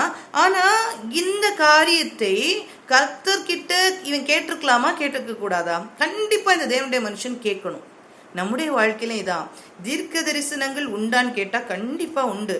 தீர்க்க தரிசன வரங்களை நாடுங்கள் அப்படின்னு சொல்லிட்டு கர்த்தர் சொல்லி இருக்காரு. தீர்க்க தரிசனங்கள் உண்டு. ஆனா எல்லாத்துக்கும் பின்னாலும் ஓடிடக்கூடாது அப்படிங்கிறதுக்கு எச்சரிக்கையா இந்த காரியங்கள் சொல்லப்பட்டிருக்கிறது. ஏன் இந்த இடத்துல இந்த காரியங்கள் சொல்லப்பட்டிருக்கிறீங்க யோசிச்சு பாருங்க. இன்னைக்கு கூட கர்த்தர் சொல்லுகிற காரியம், கடைசி காலத்துல அநேக கள்ள தீர்க்கதரிசிகளும் கள்ள போதகர்களும் இருக்கிறார்கள். காலம் இது, அப்படிப்பட்ட காலம் இது. அற்புதங்கள் அடையாளங்கள் எல்லாம் செய்வாங்க. மார்க் 13ஆம் அதிகாரம் 22ஆம் வசனத்துல இந்த காரியங்கள் எல்லாம் சொல்லப்பட்டிருக்கிறது. அப்போ தீர்க்க தரிசனங்கள் உண்டான்னு கேட்டா ஆமா உண்டு, தீர்க்க தரிசிகள் உண்டான்னு கேட்டா உண்டு. ஆனாலும் நம்முடைய வாழ்க்கையில நாம் எங்க தவறி போகிறதற்குள்ள ஒரு வஞ்சனையான காரியங்கள் இருக்கு அப்படின்னு கேட்டா இந்த காரியங்கள் இருக்கிறது. கடைசி நாட்கள்ல என்ன நடக்கும், அதுக்கு அடையாளம் என்ன அப்படின்னு சொல்லிட்டு சீஷர்கள் இயேசு கிட்ட கேட்பாங்க. இயேசு சொல்லுவாங்க, மத்தேயு 24ஆம் அதிகாரத்தை சொல்லுவார், நீங்க வஞ்சிக்கப்பட்டு போகாதபடிக்கு எச்சரிக்கையா இருங்கள், நீங்கள் வஞ்சிக்கப்பட்டு போகாதபடிக்கு எச்சரிக்கை. அநேக கள்ள கிறிஸ்துகள் வருகிறாங்க, கள்ள போதகர்கள் வருகிறாங்க, நானே கிறிஸ்துன்னு சொல்லுவாங்க, நீங்க நம்பாதீங்கன்னு சொல்லுவாரு. இதுல நம்ம கற்றுக்கொள்ளுகிற காரியம் என்ன தெரியுமா, கர்த்தரோடு நாம் பேச பழகி கொள்ளணும். கர்த்தரோடு பேச பழகி கொள்ளணும். அப்படி இல்லாம இருக்குமானால் நாம் என்ன செய்வோம்னா, இதே மாதிரி நமக்கு ஒரு சூழ்நிலை வரும். என்ன நடந்ததுன்னு பாருங்க. அப்பொழுது அவன் இவனோடு திரும்பி போய் 19ஆம் திரும்பி போய் இவன் வீட்டிலே அப்பம் புசித்து தண்ணீர் குடித்தான். அவன் பந்தியில் உட்கார்ந்து இருக்கிற போது அவனை திருப்பி கொண்டு வந்த தீர்க்கதரிசிக்கு கர்த்தருடைய வார்த்தை உண்டாயிருந்தனால். இப்போ யாருக்கு கர்த்தருடைய வார்த்தை உண்டாகுது? முதல்ல பொய் சொன்னாரு. ஆனா இந்த கிழவனான தீர்க்கதரிசிக்கு இப்போ கர்த்தருடைய வார்த்தை உண்டானனால அவர் சொல்றாரு, அவன் யூதாவிலிருந்து வந்த தேவனுடைய மனுஷனை பார்த்து சத்தமிட்டு, உன் தேவனாகிய கர்த்தர் உனக்கு கற்பித்த கட்டளையை நீ கை கொள்ளாமல் கர்த்தருடைய வாக்கை மீறி அப்பம் புசிக்கவும் தண்ணீர் குடிக்கவும் வேண்டாம் என்று அவர் விலக்கின ஸ்தலத்திற்கு நீ திரும்பி அப்பம் புசித்து தண்ணீர் குடித்தபடியான் உன்னுடைய பிரேதம் உன் பிதாக்களின் கல்லறையில் சேருவதில்லை என்று கர்த்தர் சொல்லுகிறார் என்றான். இதை சொல்லுகிறதும் யாருதான்? அந்த கிழவனான தீர்க்கதரிசி. அந்த கிழவனான தீர்க்கதரிசி. இப்படித்தான் நம்ம யாருடைய தீர்க்க தரிசனத்தையும் கேட்டு கர்த்தரோடு நம்ம இருக்கிற ஐக்கியத்தை நம்ம என்ன செய்யக்கூடாது, நம்ம கர்த்தரோடு இருக்கிற காரியம்னா நம்ம கர்த்தர்கிட்ட கேட்கணும். எந்த காரியமா இருந்தாலும் நாம் கர்த்தர்கிட்ட கேட்கணும். கர்த்தர் வசனத்தின் மூலமாக அவன் நம்மிடத்துல பேசுவார். கர்த்தர் கண்டிப்பா பேசுவார், நம்மளோடு பேசுவார். அப்படிப்பட்ட இது இல்லாம நாம யாரோ என்னோ சொல்லுறாங்கன்னு சொல்லிட்டு தகாத காரியங்களை, கர்த்தர் சொல்லாத காரியங்களை, கர்த்தர் அனுமதிக்காத காரியங்களை செய்வோமானால் அந்த தீர்க்கதரிசி தான் கூட்டிட்டு வந்தார். இப்ப அவர் என்ன சொல்றாரு, நீ ஏன் இப்படி பண்ணாம போன அப்படின்னு சொல்லிட்டு கர்த்தர் சொல்றான்னு கேட்கிறாரு. இதான் அவர் விட்டுட்டாரு. நான் தான் உன்னை கூட்டிட்டு வந்தேனே அப்படிங்கிறது இல்ல, அந்த ஒரு காரியமெல்லாம் இல்ல. அவன் சொல்றாரு, நீ ஏன் மீறி செய்த அப்படின்னு சொல்லிட்டு கர்த்தர் சொல்றாரு. நீ ஏன் இதை மீறி செஞ்ச, கர்த்தர் உன்கிட்ட சொல்லி இருக்கிறத மீறி சொன்ன. ஏன்னா கர்த்தருடைய வார்த்தை அப்படிதான் வெளிப்படும். ஆனா நீங்க இதுல இன்னொன்னு யோசிச்சு பாருங்க, தேவனுடைய மனுஷனை கர்த்தர் இவ்வளவு காரியத்தை சொல்லி இந்த காரியத்தை அனுப்பி விட்டாரானால் இந்த கர்த்தருடைய தீர்க்கதரிசி, இந்த கர்த்தருடைய மனுஷன் ஏன் கர்த்தர்கிட்ட கேட்டிருந்தா சொல்லியிருக்க மாட்டாரா? சொல்லியிருப்பாரு. ஆனா பாருங்க, பேசவே இல்லை கர்த்தர். அதுக்கப்புறம் பேசவே இல்லை, அவன் கேட்கல, கர்த்தரும் பேசல. யார்கிட்டதான் பேசுறாரு? கிழவனான தீர்க்கதரிசிகிட்ட தான் பேசுறாரு. நீ பண்ணது தப்பு அப்படின்னு சொல்லிட்டு சுட்டி காட்டுறாரு. நம்ம ரொம்ப கேர்ஃபுல்லா இருக்க வேண்டியது, நாம் எங்க நம்ம விழுந்து போக கூடாதோ அந்த விழுந்து போக கூடாது. அதுல ரொம்ப கேர்ஃபுல்லா நம்ம இருக்கணும். சரியா? இதுல என்ன நடக்கு பாருங்க, இந்த இடத்துல இப்படி இருக்கிறனால உன்னுடைய பிதாக்களுடைய கல்லறையில உன்னுடைய பிரேதம் சேருவதில்லை அப்படின்னு சொல்றாரு. அவன் போஜனம் பண்ணி முடிந்த பின்பு, இப்ப சாப்பிட்டாச்சு, anyway no way no other go, என்ன செய்யறாங்க, அவன் தீர்க்கதரிசியை திருப்பி கொண்டு வந்தவன் அவனுக்கு கழுதையின் மேல் சேணம் வைத்து கொடுத்தான். அவன் போன பிற்பாடு அங்க என்ன நடக்குது அப்படின்னா, ஒரு சிங்கம் வந்து அவனை கொன்று போடுது. அவனுக்கு சிங்கம் கொஞ்சம் போட்டுட்டு, அந்த இன்சிடென்ட் நீங்க பாத்தீங்கன்னா எப்படி இருக்கும்னா, அந்த சிங்கம் நீங்க அதை தெளிவா வாசிச்சீங்கன்னா தெரியும். அந்த சிங்கம் கொஞ்சம் போட்டுட்டு சிங்கம் அப்படியே நிக்குது. இந்த பிரேதம் இவன் செத்து கீழே கிடக்குறான். கழுதை அவனை சுமந்து கொண்டு போன கழுதையும் அப்படியே நிக்குது. இந்த சிங்கம் என்ன செய்யலன்னா, இவனை சாப்பிடவும் இல்லை, இந்த கழுதையை முறித்து சாப்பிடவும் இல்லை. அப்படி என்ன செய்தது, இந்த சிங்கம் நின்று கொண்டிருக்கு. அப்போ இந்த சிங்கம் எதுக்காக வந்தது? இந்த மனுஷனுடைய தவறான கீழ்ப்பிடித்தல் இல்லாத காரியத்தினால இவன் அழிக்க வந்த சிங்கம் மாத்திரமே. அது பசியினால வந்த சிங்கம் அல்ல. இல்லைன்னா கழுதை அதை அடிச்சிருக்கோம் இல்லையா? அது அப்படியே நிக்கிறத பார்த்துட்டு அந்த வழியில பார்த்துட்டு போனவங்க வந்து எங்க சொல்றாங்க, யூதாவில் பெத்தேல்ல வந்து சொல்றாங்க, இப்படி ஒரு சம்பவம் நடந்து வழியில இப்படி இருக்குது அப்படின்னு சொன்ன உடனே இதை கேள்விப்பட்ட கிழவனான தீர்க்கதரிசி என்ன செய்யறான், ஷேனை வைத்துக்கொண்டு ஓடுறான். ஓடி போய் அவனை எடுத்துக்கொண்டு வந்து என்ன சொல்றான், அப்படியே இங்க அடக்கம் பண்றான். 28ஆம் வசனத்தை வாசிச்சு பாருங்க. அப்பொழுது அவன் போய் வழியிலே கிடக்கிற அவன் பிரேதத்தையும் பிரேத தண்டையிலே கழுதையும் சிங்கத்தையும் நிற்கிறதையும் கண்டான். அந்த சிங்கம் பிரேதத்தை தின்னவும் இல்லை, கழுதையை முறித்து போடவும் இல்லை. அப்பொழுது கிழவனான அந்த தீர்க்கதரிசி தேவனுடைய மனுஷன் பிரேதத்தை எடுத்து அதை கழுதையின் மேல் வைத்து அதற்காக துக்கம் கொண்டாடவும் அதை அடக்கம் பண்ணவும் அதை தன் பட்டணத்திற்கு கொண்டு வந்து அந்த பிரேதத்தை தன்னுடைய கல்லறையில் வைத்தான். அவனுக்காக ஐயோ என் சகோதரனே என்று புலம்பி துக்கம் கொண்டாடினார்கள். இதுக்கப்புறம் துக்கம் கொண்டாடினாங்க. ஆனா அந்த தேவனுடைய மனுஷனுடைய வாழ்க்கை எப்படி முடிஞ்சு போச்சு பாத்தீங்களா? தேவனுடைய மனுஷனுடைய வாழ்க்கை எவ்வளவு வல்லமையா யூஸ் பண்ணப்பட்டவர், எவ்வளவு வல்லமையா கர்த்தருடைய வார்த்தையை செய்து நிறைவேற்றினவர் இல்லையா? இவ்வளோ காரியத்தை செய்தவர் கர்த்தர் ஒரு காரியத்தை சொன்னாருன்னா அவர் சொன்னதுதான். அதை விட்டுட்டு நம்ம மாறி ஒரு காரியம் வருதுன்னா நாம் கண்டிப்பா கர்த்தர்கிட்ட கேட்கணும், இது சரியா ஆண்டவரே, இது செய்யணுமா ஆண்டவரே, உங்களுக்கு சித்தோனா செய்ய அனுமதிங்க, அப்படி இல்லைன்னா தடுத்து போடுங்க ஆண்டவரேன்னு சொல்லிட்டு என்ன செய்யணும், நம்ம கர்த்தர்கிட்ட கேட்கணும், கர்த்தர்கிட்ட பேச பழகிக்கொள்ளணும். நமக்கும் கர்த்தருக்கும் ஒரு தனிப்பட்ட உறவு இன்னைக்கு வேணும் தெரியுமா? இந்த தீர்க்க தரிசனத்துல ஒரு காரியத்தை நான் சொல்றேன் பாருங்க. இதுல இருந்து கடைசி காலத்துல இப்படிப்பட்ட காரியங்கள் எல்லாம் இருக்கும்னு நீங்க அப்போஸ்தலர் புஸ்தகத்தை நீங்க வாசிச்சு பாத்தீங்கன்னா, சவுல் கிட்ட கர்த்தர் சொல்லுவாரு. சவுல் தமஸ்குவுக்கு நேராக போகும்போது, அப்போஸ்தலர் 9ஆம் அதிகாரத்துல இருக்கும், அந்த 10, 11, 12 அந்த வசனங்களை வாசிக்கும் போது இருக்கும், சவுல் தமஸ்குவுக்கு போகும்போது அந்த கைலாக கொடுத்து கர்த்தரை சந்தித்த பிறகு கைலாக கொடுத்து கொண்டு போய் சவுல் என்ன செய்யறாரு, 3 நாள் புசியாமலும் குடியாமலும் ஜெபித்து கொண்டு இருக்கிறார். அந்த நேரத்துல கர்த்தர் அனனியா கிட்ட என்ன சொல்லுவாரு, இப்படி அவன் என்ன செய்திருக்கான், அவன் ஒரு தரிசனம் கண்டிருக்கிறான். இருக்கு பாருங்க, அனனியா என்னும் பேருள்ள ஒரு மனுஷன் தன்னிடத்தில் வரவும் தான் பார்வையடையும்படி தன்மேல் கை வைக்கவும் தரிசனம் கண்டான் என்றான். அதற்கு அனனியா, ஆண்டவரே இந்த மனுஷன் எருசலேமில் உள்ள மனுஷன் இல்லையா, மக்களை எல்லாம் கொண்டு போடுறதுக்கு வந்தானே அப்படின்னு சொல்லும் போது அவர் சொல்றாரு, இல்ல எனக்கு அதெல்லாம் தெரியும், நீ போ அப்படின்னு சொல்லி அனுப்பிறான். இப்ப இந்த சம்பவம் எங்க பாருங்க, சவுலுக்கும் சொல்லப்படுது, அனனியாக்கும் சொல்லப்படுது. இதுதான் தீர்க்க தரிசனம். இதுதான் தீர்க்கதரிசனம். நம்முடைய இருதயத்துல இருக்கிற ஒரு காரியம், ஒரு பாரம், ஒன்னும் அறியாத ஒரு அனனியா, ஒரு சவுளுடைய இருதயத்துல இருக்கிற காரியங்கள் கர்த்தர் அவனுக்கு தரிசனமாக்கின காரியங்களை அப்படியே அனனியாவுக்கு சொல்லி கொடுக்கிறாரு. இதுதான் தீர்க்க தரிசனம். இதே மாதிரி அப்போஸ்தலர் 10ஆம் அதிகாரத்துல நீங்க பாத்தீங்கன்னா கொர்நேலியுடைய காரியம் இருக்கும். கொர்நேலி வீட்டுல ஜெபம் பண்ணிட்டு இருக்காரு, வீட்டுல இருக்கிறாரு. இருக்கும்போது சொல்றாரு, தேவனுடைய மனுஷன் ஒருத்தன் வருவான், யோப்பா பட்டணத்துல போய் பேதுருவை நீ கூட்டிட்டு வா, அவர் இந்த வீட்டுல தங்கி இருக்காரு, இப்படி இருக்கிறாரு, எல்லா காரியங்களும் சொல்லிவிட்டு நீ போய் அவனை அழைத்து கொண்டு வா அப்படின்னு சொல்றாரு. அவன் என்ன சொல்லுவானோ அதைப்படி நீ கேளுன்னு சொல்றாரு. பேதுரு கிட்ட அங்க என்ன தரிசனம் கொடுக்குறாரு, நீ இறங்கி போ, அந்த தரிசனத்தை கொடுக்குறாரு. அவன் தீட்டு அப்படின்னு நினைச்சிட்டு இருக்கான், புறஜாதிகளை தீட்டு நினைச்சிட்டு இருக்க பேதுரு கிட்ட ஆண்டவர் தரிசனத்தை கொடுக்குறாரு. அங்க 3 மனுஷர்கள் வருவாங்க, நீ அவன் கூட இறங்கி போ. அவன் கேட்கிறான், ஆண்டவரே நான் போகவா, இவங்க தானே, ஆமா நீ போ. இப்படிதான் கர்த்தர் செயல்படுவாரு. நம்ம தவறி போய் என்ன செய்திடக்கூடாதுன்னா, தீர்க்க தரிசனங்களை பார்த்து ஓடி நம்ம என்ன செய்திடக்கூடாதுன்னா, நம்முடைய வாழ்க்கையை கெடுத்து கொள்ளக்கூடாது. நம்முடைய வார்த்தையை கெடுத்து ரொம்ப கேர்ஃபுல்லா இருக்கணும். தீர்க்க தரிசனங்கள் உண்டானா கண்டிப்பா உண்டு, கண்டிப்பா உண்டு. தீர்க்க தரிசன வருத்தை நாடுங்கள். ஆனா தீர்க்க தரிசனங்கள் ஆனாலும் ஒளிந்து போம், கர்த்தருடைய வார்த்தை ஒரு நாள் ஒளிந்து போகாது. கர்த்தருடைய வார்த்தை ஒரு நாள் ஒளிந்து, கர்த்தருடைய வார்த்தையை பற்றி கொண்டு நம்ம ஒரு காரியம் நம்ம நினைத்துல வைத்திருக்கணும். நம்ம கிட்ட கர்த்தர் ஒரு வார்த்தையை சொல்லியிருப்பாரானால் கண்டிப்பா நம்முடைய வாழ்க்கையில அதை நிறைவேற்றுவார். நாம் தீர்க்க தரிசனத்தை பார்த்துக்கிட்டே இருக்கணும் அப்படிங்கிறது காரியம் அல்ல. நாம் என்ன செய்யணும் அப்படின்னா, கர்த்தரோடு நெருங்கி இருக்கும் போது நாம் மறந்தா கூட கர்த்தர் அதை செய்வார். தெரியுமா, நாம் மறந்தா கூட கர்த்தர் அந்த காரியத்தை செய்வார். என்ன தீர்க்க தரிசனமோ கர்த்தர் சொன்ன காரியங்கள் கண்டிப்பாக நிறைவேறும். நம்ம செய்ய வேண்டியது, நாம் பாத்திரவான்களா இருக்கணும். அதுக்கு நாம் பாத்திரவான்களா இருக்கணும். நாம் கர்த்தரோட நெருங்கணும், அவ்வளவுதான். நாம் கர்த்தரோட நெருங்கணும். நமக்கு நான் ஒரு நல்ல ஒரு எக்ஸாம்பிள் சொல்றேன் பாருங்க. 18 வருஷமா கூனியா இருந்த ஒரு ஸ்திரீ, 18 வருஷமா கூனியா இருந்த ஸ்திரீ தேவாலயத்துக்கு வர்றா, டெய்லி வர்றா தேவாலயத்துக்கு. அவளுக்கு தெரியல தான் சாத்தானின் கட்டுக்குள்ளால இருக்கிறேன்றது அவளுக்கு தெரியல. ஆனா அவ ஆலயத்துக்கு வந்து கொண்டு இருக்கிறாள். ஆனா ஒரு நாள் இயேசு அங்க வர்றாரு, வந்து அவகிட்ட சொல்றாரு, ஏன் கிட்ட வா அப்படின்னு கூப்பிடுறாரு. அவ கிட்ட எழும்பி போறா. கர்த்தர் அந்த சாத்தானின் கட்டுல இருந்து விடுதலை கொடுக்கிறாரு. இதே மாதிரி நம்முடைய வாழ்க்கை என்ன செய்யணும்னா, கர்த்தரோடு நெருங்கும் போது நமக்கு விரோதமாக சாத்தான் என்னென்ன கட்டுகளை வைத்திருக்கிறானோ எல்லாம் தெரிப்புண்டு போகும்.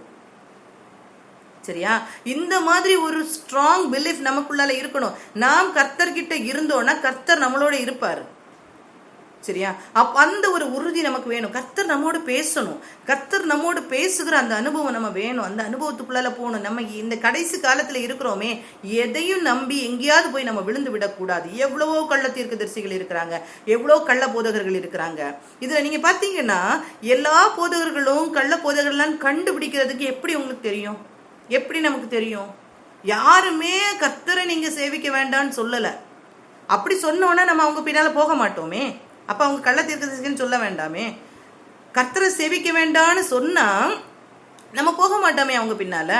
எல்லாரும் கர்த்தரை சேவிக்கணும்னு தான் சொல்லுவாங்க, கர்த்தர்ட்ட அன்பு செலுத்தணும்னு சொல்லுவாங்க, எல்லாம் சொல்லுவாங்க. எங்கேயோ ஒரு இடத்துல எங்கேயோ ஒரு தவறு இருக்கும். நாம் கண்டுபிடிக்க தெரிந்து கொள்ளணும், நாம் அறிந்து கொள்ளணும். கர்த்தரை விட்டு எங்கேயோ ஒரு இடத்துல மாற்றி விடும் நம்மளை. சின் எது பாவம்? கர்த்தரை விட்டு நம்மளை லைட்டா வழிமாற பண்ணுகிறது தான் பாவம். 100% கர்த்தர் சொன்னதை கேட்காம கொஞ்சம் அங்க மாற்றி விடுறதுதான் பாவம்.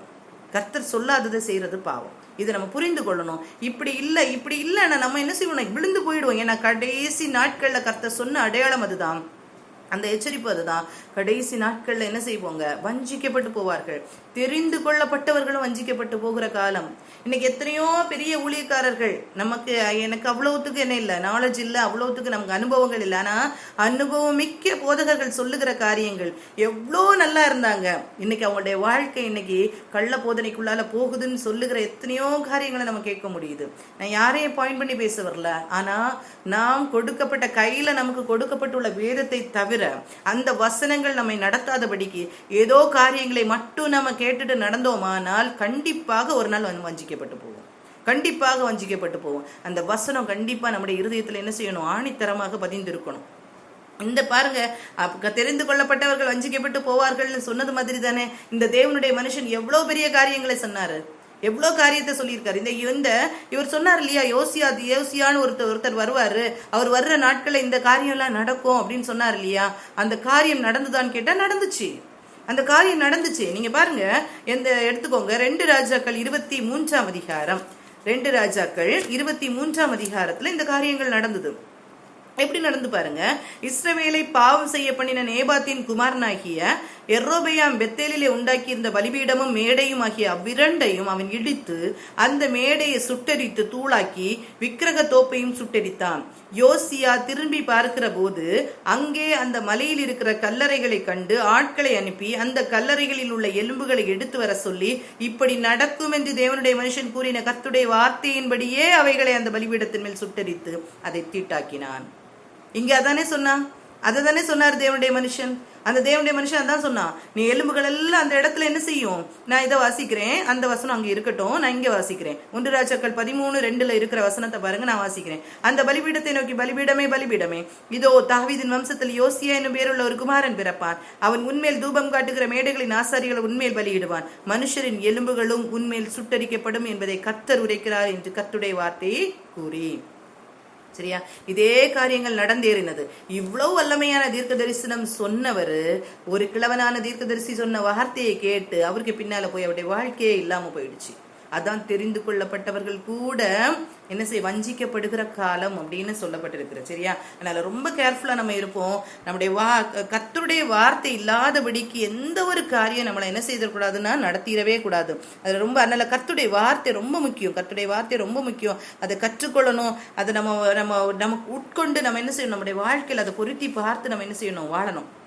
இதை கூட நான் ஒரு காரியம் சொல்றேன், எவ்வளவுத்துக்கு கர்த்தருடைய வார்த்தை எப்படி யூஸ் பண்ணப்படுதுன்னு நான் ஒரு காரியம் சொல்றேன் பாருங்க.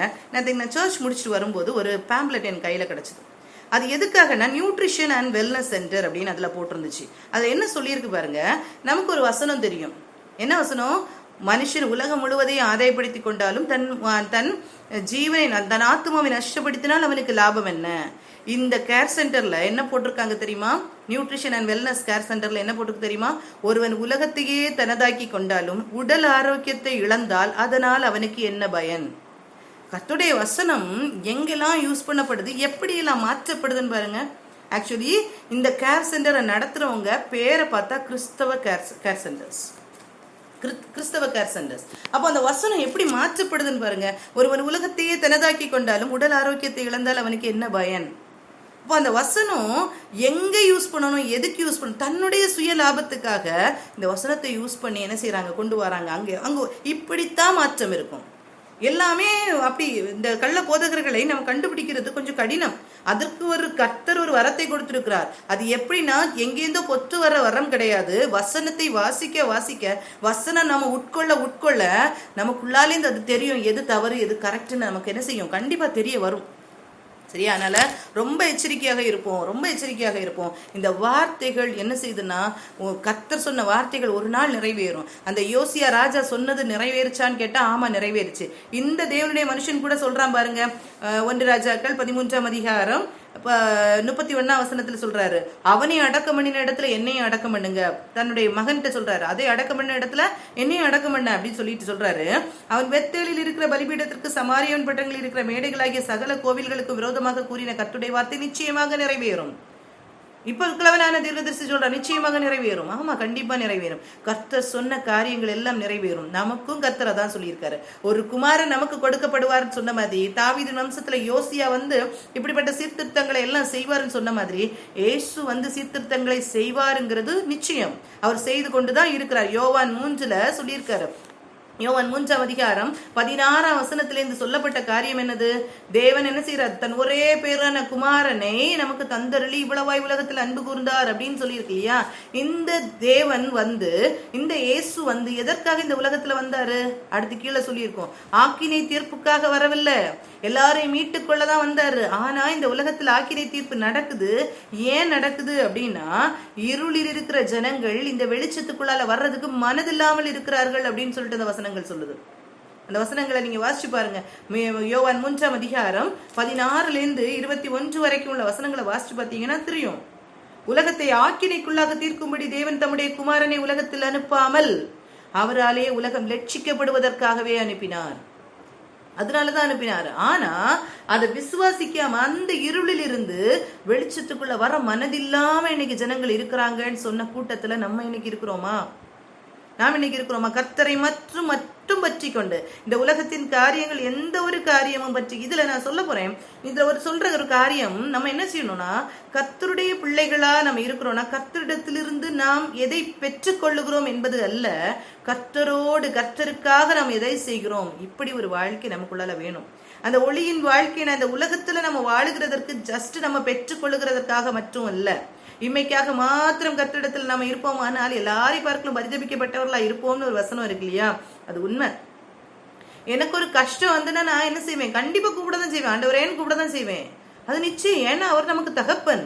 ஆனா எப்பவுமே இந்த தேவைக்காக மாத்திரம் நாம் கூப்பிட்டு கொண்டிருப்போமானால் கர்த்தர் அதுல சந்தோஷப்படுவார்? ஆனா இல்லவே இல்லை, கர்த்தர் சந்தோஷப்பட மாட்டார்.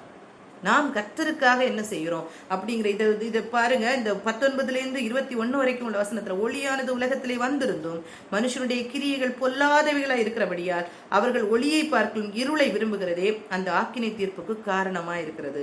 பொல்லாங்கு செய்கிற எவனும் ஒளியை பகைக்கிறான், தன் கிரியைகள் கண்டிக்கப்படாதபடிக்கு ஒளியினிடத்தில் வராதிருக்கிறான்.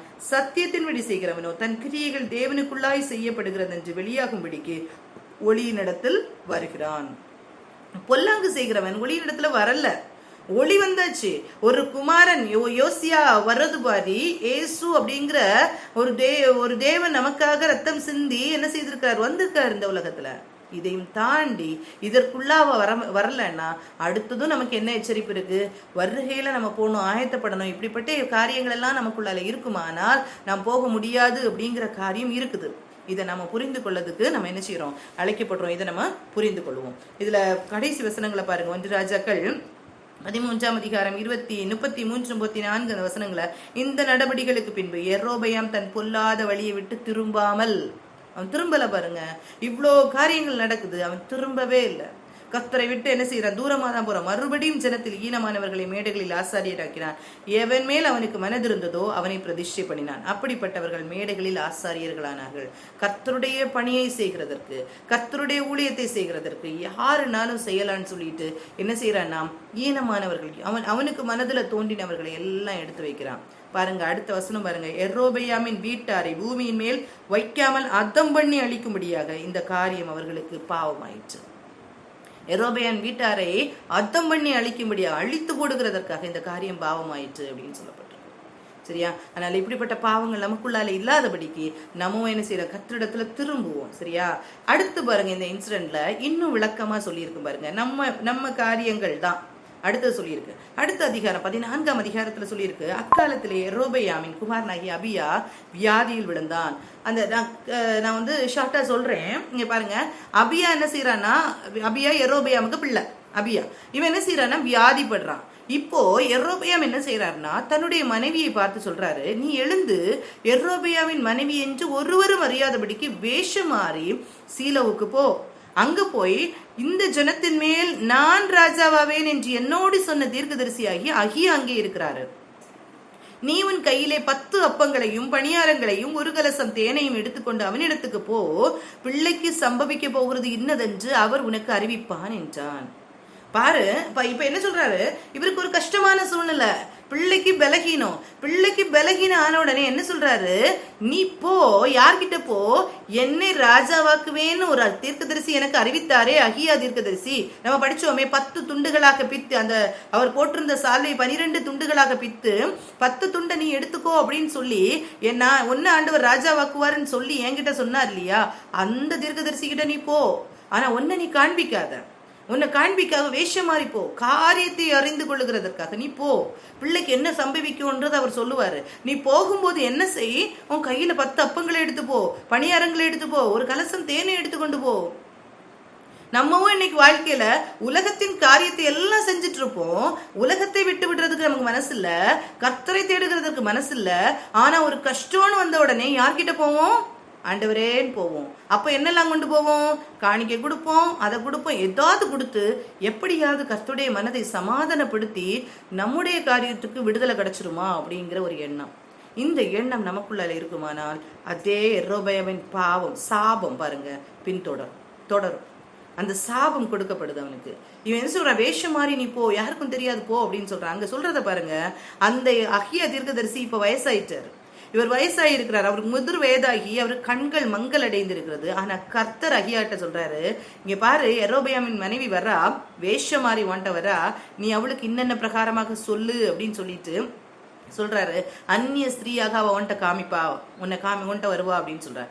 அப்போ 6வது வசனத்தை பாருங்க. ஆகையால் வாசற்படிக்குள் பிரவேசிக்கும் போது அவளுடைய நடையின் சத்தத்தை அகியா கேட்டவுடனே அவன், யெரொபெயாமின் மனைவியே உள்ளே வா, உன்னை அந்நிய ஸ்திரீயாக காண்பிக்கிறது என்ன, துக்க செய்தியை உனக்கு அறிவிக்க நான் அனுப்பப்பட்டேன் என்றான். உனக்கு நான் துக்க செய்தி தான் சொல்ல போறேன் அப்படின்னு சொல்லிட்டு சொல்றாரு. எப்படி இதே பாருங்க, யோசிச்சு பாருங்க. அகியா தீர்க்கதரிசி சொன்ன காரியங்கள், அகியா தீர்க்கதரிசி நீங்க அதை திருப்பி வாசிச்சு பாருங்க. அவரை ராஜாவாக்குவேன்னு சொல்லும் போது, 10 கோத்திரங்களுக்கு ராஜாவாக்குவேன்னு சொல்லும் போது, இந்த அகியா தீர்க்கதரிசி சொல்லும் போது என்ன காரியம் சொன்னாரு? தாவீதை போல உன்னை மாற்றுவேன். ஏன் மாற்றுவேன்? தாவீதின் சந்ததி விக்கிரகாராதனைக்குள்ளால போயிடுச்சு, நீ இன்னைக்கு பராக்கிரமசாலியா இருக்க, அதனால நான் என்ன செய்யறேன், உன் கையில தர்றேன் அப்படின்னு நம்பி யார் கையில கொடுக்கப்பட்டதுன்னா இந்த யெரொபெயாம் கையில கொடுக்கப்பட்ட அந்த ஊழியம். இஸ்ரவேல் ஜனங்களை நீ பாத்துக்கோ, அவங்க விக்கிரகத்துக்குள்ளால போயிட்டாங்க, ஆனா நீ பராக்கிரமசாலியா இருக்க, நீ கர்த்தருக்குள்ளால இருக்கிற, ஆனால நான் என்னுடைய பிள்ளைகளை உன் கையில தர்றேன்னு சொல்லிதான் யெரொபெயாம் கையில கொடுக்கப்பட்டது. அன்னைக்கு நீ இதே மாதிரி கர்த்தருக்குள்ளால இருந்தனா, தாவீதுக்கு வீடு கட்டினது மாதிரி நான் உனக்கும் ஒரு வீடு தருவேன். நமக்கும் கர்த்தர் தானே சொல்றாரு, அப்படித்தானே அழைத்திருக்கிறாரு. நான் ஒரு ஸ்தலத்தை உங்களுக்காக ஆயத்தம் பண்ண போகிறேன், நான் வந்து உங்களை கூட்டிட்டு போவேன், அப்படித்தானே சொல்றாரு. இதே மாதிரி தான் கர்த்தர் நமக்கு வாக்குத்தத்தம் பண்ணி வச்சிருக்காரு. இங்க அதுதான் சொல்றாரு பாருங்க. 7வது வசனம் 8, 9 அந்த வசனத்தை பாருங்க. நீ போ, யெரொபெயாமை நோக்கி இஸ்ரவேலின் தேவனாகிய கர்த்தர் சொல்லுகிறது என்னவென்றால், ஜனத்தினின்று உன்னை நான் உயர்த்தி, ஜனத்திலிருந்து உன்னை நான் உயர்த்தி உன்னை இஸ்ரவேல் என்னும் என் ஜனத்திற்கு மேல் அதிபதியாக வைத்தேன். நான் ராஜ்யபாரத்தை தாவீது வம்சத்தாரின் கையிலிருந்து பிடுங்கி உனக்கு கொடுத்தேன். ஆனாலும் என் கற்பனைகளை கை கொண்டு என் பார்வைக்கு செம்மையானதை செய்ய தன் முழு இருதயத்தோடும் என்னை பின்பற்றின என் தாசனாகிய தாவீதை போல் நீ இராமலும் உனக்கு முன்னிருந்த எல்லாரை பார்க்கணும் பொல்லாப்பு செய்தாய். எனக்கு கோபம் உண்டாக நீ போய் உனக்கு அந்நிய தேவர்களையும் வார்ப்பிக்கப்பட்ட விக்கிரகங்களையும் உண்டு பண்ணி உனக்கு புறம்பே என்னை தள்ளிவிட்டாய். எவ்வளவு நான் கஷ்டப்பட்டு, எவ்வளவு உன்னை நம்பி உன் கையில நான் இஸ்ரவேல் கோத்திரத்தை கொடுத்தேன், 10 கோத்திரத்தை கொடுத்தேன். முழுமையா கொடுக்காததுக்கு காரணம் என்னன்னா, தாவீதோடு பண்ணின உடன்படிக்கையினால மாத்திரமே, இல்லைன்னா எல்லாத்தையும் கொடுத்துருப்பாரு. அவ்வளோத்துக்கு நான் உன்னை நம்பி தந்தேனே, நீ என்ன பண்ண? இதே மாதிரிதான் கர்த்தர் நம்மோடும் கேட்கிறாரு. நான் என்னுடைய ரத்தத்தை சிந்தி இந்த மேன்மையான ஒரு காரியத்தை, நான் கிறிஸ்தவர்கள் அப்படிங்கிற ஒரு காரியத்துல, அந்த குடும்பத்துல கூட நான் உன்னை நான் கொண்டு இணைத்து வைத்திருக்கிறேனே, நீ இதெல்லாம் மறந்துட்டு இன்னைக்கு உலகத்தனமாக நீ வாழ்ந்து கொண்டிருப்பாயானால், அடுத்த வசனம் பாருங்க, அப்பதான் சாபம் வருது. ஆகையால் இதோ நான் யெரொபெயாமுடைய வீட்டின் மேல் பொல்லாப்பை வரப்பண்ணி யெரொபெயாமுக்கு சுவர்வேன் மேல் நீர் விடும் ஒரு நாய் முதலாய் இராதபடிக்கு இஸ்ரவேலிலே அடைக்கப்பட்டவனையும் விடுபட்டவனையும் சங்காரம் பண்ணி குப்பை கவிழ்த்து போடப்படுகிறது போல யெரொபெயாமின் பின்னடியாரை அவர் கட்டோடு அற்று போகும் மட்டும் கழித்து போடுவேன் என்றார். யெரொபெயாமின் சந்ததியில் பட்டத்தில் சாகிறவனை நாய்கள் தின்னும், வெளியில் சாகிறவனை ஆகாயத்து பறவைகள் தின்னும், கர்த்தர் இதை உரைத்தார் அப்படின்னு சொல்லிட்டு சொல்றாரு. நீ உன் வீட்டுக்கு எழுப்பி போ, நீ போகும்போது உன் பிள்ளை செத்துருக்கும், அந்த பிள்ளை மாத்திரம்தான் என்ன செய்யும்னா அந்த கல்லறையில சேரும். மற்றவர்கள் எல்லாரும் இந்த மாதிரி சாபத்துக்குள்ள போவாங்க பாருங்க. இந்த 13ஆம் வசனம், அவனுக்காக இஸ்ரவேல் எல்லாரும் துக்கம் கொண்டாடி அவனை அடக்கம் பண்ணுவார்கள். யெரொபெயாமின் வீட்டாரில் இஸ்ரவேலின் தேவனாகிய கர்த்தருக்கு முன்பாக அவனிடத்தில் நல்ல காரியம் காணப்பட்டதனால் யெரொபெயாமின் சந்ததியில் அவன் ஒருவனே கல்லறைக்குட்படுவான். மற்ற எல்லாரும் என்ன செய்வாங்க? அழிந்து போவார்கள். அதுவும் நாய்கள் தின்னும். அவங்களுடைய மரணமும் ஒரு சமாதானமான மரணமாய் இருக்காது அப்படின்னு சொல்லிட்டு கர்த்தர் சொல்றாரு. இந்த காரியம் நடந்ததா அப்படின்னு கேட்டா, ஆமா நடந்துச்சு. இந்த காரியம் இதே மாதிரி என்ன செய்யறாங்க, போறாங்க, வீட்டுல போகும்போது பிள்ளை செத்து போகுது, இந்த காரியங்கள் எல்லாம் நடக்குது. 15ஆம் அதிகாரத்துல வந்துருங்க. 15ஆம் அதிகாரம் 25 முதல் வருகிற ஒரு வசனத்தை நம்ம பார்க்கலாம். இந்த 25ஆம் வசனத்துல இருந்து சொல்லியிருக்கு, இந்த யூதாவின் இந்த இஸ்ரவேலின் ராஜாவாகிய இந்த யெரொபெயாம் மரித்து போகிறாரு. இதுக்கு பிறகு இவருடைய மகன் நாதாப் என்ன செய்யறாருன்னா இஸ்ரவேல்ல ராஜாவாகிறாரு. சரியா? யூதாவின் ராஜாவாகிய ஆசாவின் 2ஆம் வருஷத்துல யெரொபெயாமின் குமாரனாகிய நாதாப் இஸ்ரவேலின் மேல் ராஜாவாகி 2 வருஷம் இஸ்ரவேலின் மேல் ராஜாபாரம் பண்ணினான். அவன் கர்த்தருடைய பார்வைக்கு பொல்லாப்பானதை செய்து தன் தகப்பன் வழியிலும் தன் இஸ்ரவேலை பாவம் செய்ய பண்ண அவனுடைய பாவத்தின் வழியில் நடந்தான்.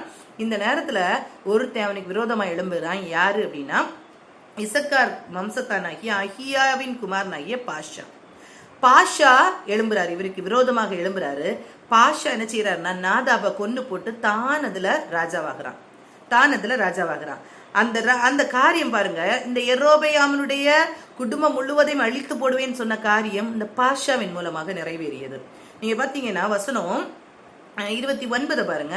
அப்பொழுது யெரொபெயாம் செய்ததும் இஸ்ரவேலை கொலை செய்யப்பட்டதுமான பாவங்கள் நிமித்தம் அவன் இஸ்ரவேலின் தேவனாய் கர்த்தருக்கு உண்டாக்கின கோபத்து நிமித்தமும் கர்த்தர் சீலோகியனாகிய அகியா என்னும் தமது ஊழியக்காரனை கொண்டு சொல்லி இருந்த வார்த்தையின்படியே அவன் ராஜாவான பின்பு அவன் யெரொபெயாமின் வீட்டாரை எல்லாம் வெட்டி போட்டான்.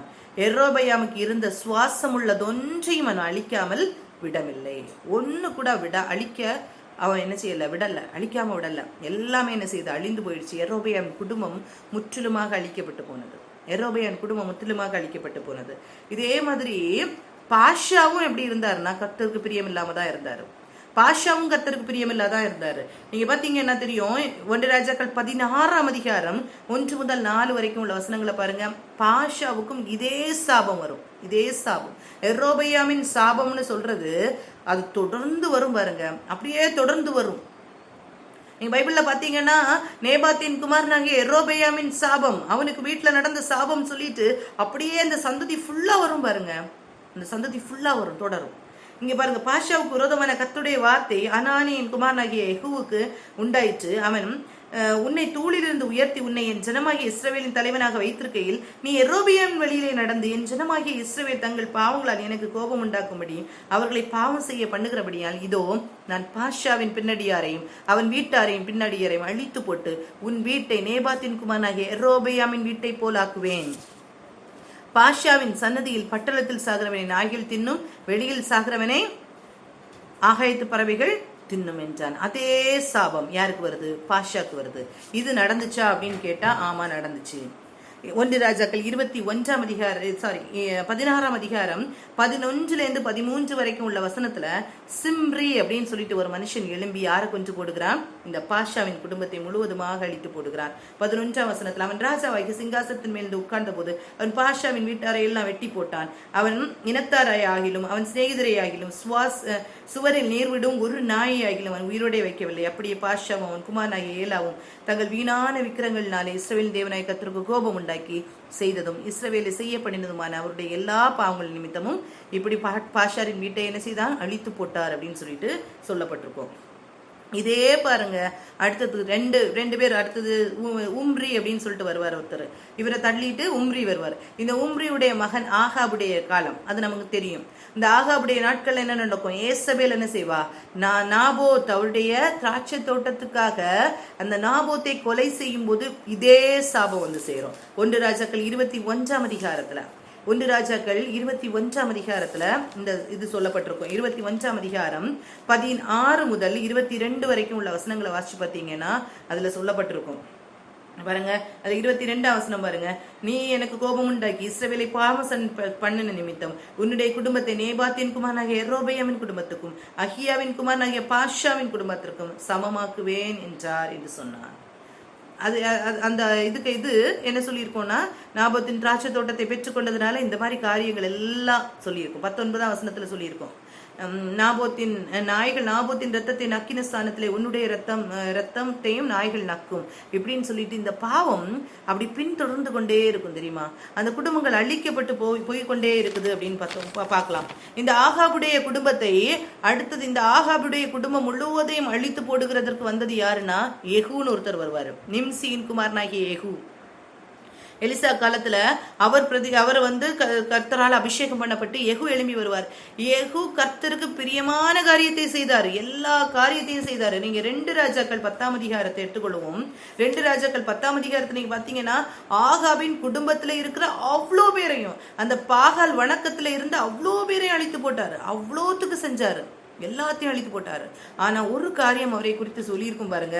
2 ராஜாக்கள் 10ஆம் அதிகாரம் நம்ம ஏற்கனவே யெகூவை பத்தி படிச்சிருக்கோம். அதுல சொல்லியிருக்கோம். அவர் சொல்லுவாரு 2 ராஜாக்கள் 10ஆம் அதிகாரம் இதுல ஒரு வசனம் சொல்லியிருக்கும் பாருங்க.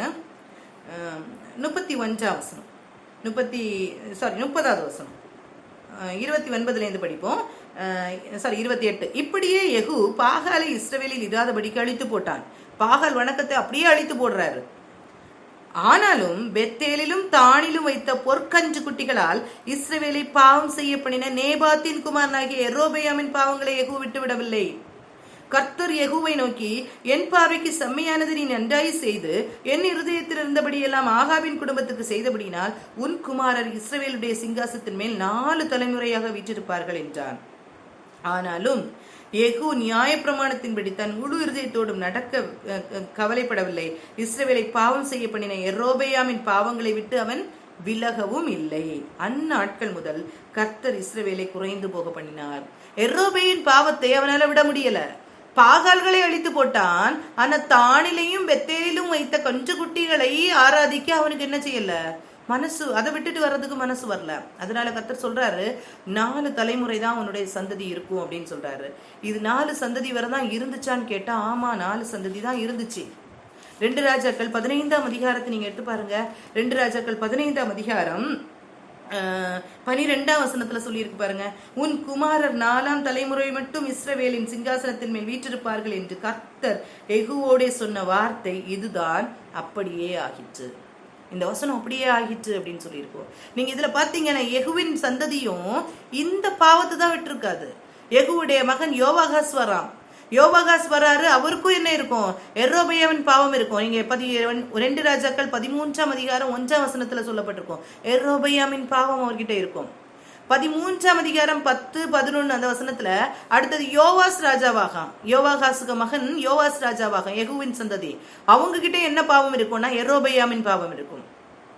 அடுத்தது 1 ராஜாக்கள் 14:23 சொல்லியிருக்கோம், யோவாசுடைய மகன் யெரொபெயாம் வர்றான்னு சொல்லியிருக்கோம். அவர்கிட்ட என்ன பாவம் இருக்கும்னா இந்த யெரொபெயாமின் பாவம் இருக்கும்.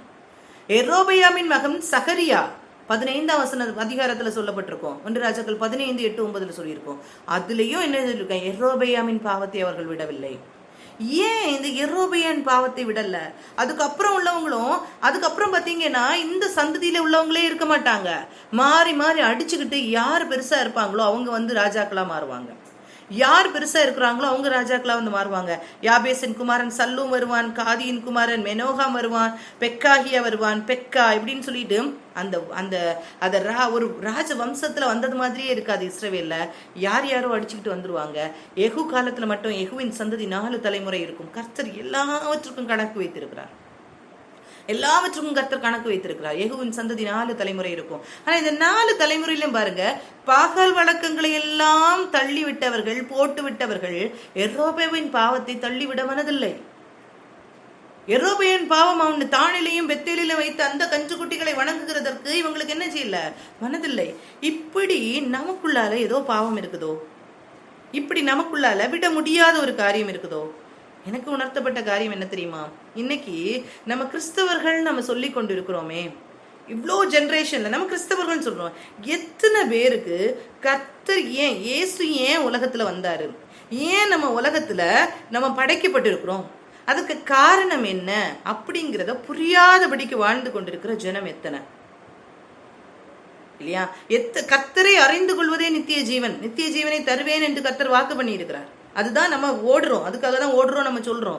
ஆனா நித்திய ஜீவனை தருவேன் என்று சொன்ன தேவன் என்ன சொல்றாரு, கர்த்தரை அறிவதே நித்திய ஜீவன், ஒன்றான மெய்தேவனாகிய உம்மையும் நீர் அனுப்பினவராகிய இயேசு கிறிஸ்துவையும் அறிவதே நித்திய ஜீவன் என்று யோவான் 17:13 சொல்லப்பட்டிருக்கும். அவரை அறிந்து கொள்ளாதபடிக்கு ஏன் இயேசு வந்தாரு, ஏன் நமக்காக ரத்தம் சிந்தினாரு, நம்மளை மீட்டுக் கொள்வதற்காக அப்படிங்கிறது தெரியாதபடிக்கு இன்னைக்கு பிறக்கிற பிள்ளைகளுக்கும் நாம் சொல்லி கொடுக்கிற தவறு என்ன தெரியுமா, கர்த்தர்கிட்ட கேட்டு பெற்றுக்கொள், கர்த்தர்கிட்ட கேட்டு பெற்றுக்கொள், அவ்வளவுதான். கர்த்தரோடு இணைந்து வாழு, ஐக்கியப்பட்டு வாழு, அப்படி வாழ்ந்தாதான் நமக்கு பரலோகம் நிச்சயம் அப்படிங்கிறத சொல்லி கொடுக்கறத விட நம்ம சொல்லி கொடுக்கிற காரியம் என்ன தெரியுமா, கர்த்தர்கிட்ட கேட்டு வாங்கிக்கணும். எது தேவையோ நீ கர்த்தர்கிட்ட கேளு. இன்னைக்கு நான் சொல்றேன், தேவைகளை கேட்காம இருக்கணும்னு இல்லை, அது அனிச்சயம் நமக்கு நடக்கிற காரியம். எனக்கு ஒரு தேவைன்னா, நம்ம பிள்ளைக்கு ஒரு தேவைன்னா நம்ம பிள்ளைகிட்ட என்கிட்ட கேளுன்னே சொல்ல வேண்டாம். அந்த பிள்ளை என்ன செய்யும், அம்மா அப்பா கிட்ட தான் கேட்கும், பேரண்ட்ஸ் கிட்ட தான் கேட்கும் அந்த பிள்ளை. அதே மாதிரி தான் நமக்கு கர்த்தர் அப்படின்னு ஒருத்தர் இருக்கிறாருன்னா அவர் என்ன செய்வாருன்னா அவர் தான் தருவாரு, அவர்கிட்ட தான் நம்ம கேட்போம். அது நீ சொல்லி கொடுக்கவே தேவையில்லை, கேட்டுதான் பெற்றுக்கொள்ளணும்னு சொல்லி கொடுக்க தேவையில்லை. நமக்கு தேவையா நம்ம கர்த்தர்கிட்ட கேட்போம். ஆனா நம்ம எத்தனை பேர் நம்ம சொல்லிக் கொடுக்குறோம் நம்ம பிள்ளைகளுக்கு. நம் கேட்டு பெற்றுக்கொள்கிறதற்கு மாத்திரமல்ல நம்ம அழைக்கப்பட்டது, கர்த்தரோடு இணைந்து வாழுகிறதற்கு நாம் அழைக்கப்பட்டதுன்னு நம்ம சொல்லி கொடுத்துருந்தோமானால் இந்த யெரொபெயாமின் பாவம் ஒட்டி கொண்டே இருக்குதே, இந்த பாவம் நமக்குள்ளால இருக்காது. நம்மளோட சந்ததிக்குள்ளால அந்த பாவம் இருக்காது. இது நம்ம புரிந்து கொள்ளுவோம். நம்ம கிட்ட இன்னைக்கு உலகத்தனமான ஒரு காரியம் இருக்குது. உலகத்தனமான ஒரு காரியம் இருக்குது. எல்லாத்தையும் ஆண்டவர்கிட்ட வாங்கணும், பெற்றுக்கொள்ளணும், பெற்றுக்கொள்ளணும், பெற்றுக்கொள்ளணும். ஆமா, பெற்றுக்கொள்ளணும். அவர் தான் நமக்கு தருவாரு. அது அனிச்சையா நம்ம பிரீத் பண்றதுக்கும் breathe in and breathe out யாருமே சொல்லி கொடுக்க வேண்டாம். அது தானா நடக்கிற காரியம். அதே மாதிரி நம்முடைய தேவைகள் வந்தா நம்ம கர்த்தர்கிட்ட கேட்கறதா காரியம். அதை சொல்லணும்னு எல்லாம் தேவையே கிடையாது. நம்ம அப்படிதான் கேட்போம். யாரு கேட்காதுன்னு சொன்னாலும் நமக்கு உண்மையா கர்த்தர் நமக்கு தேவன் அப்படின்னு இருந்தா நம்ம கர்த்தர்கிட்ட கேட்போம். அன்னைக்கு இப்ப பாத்தீங்களா, யெரொபெயாம் கூட தன்னுடைய மகனுக்கு ஒரு பலகீனம்னு வரும்போது யார்கிட்ட தான் கேட்கிறாரு? போறான், அகியா தீர்க்கதரிசிட்ட போ, ஓடிப்போ, கேட்டுட்டு வா, பிள்ளையை குறித்து சொல்றாரு.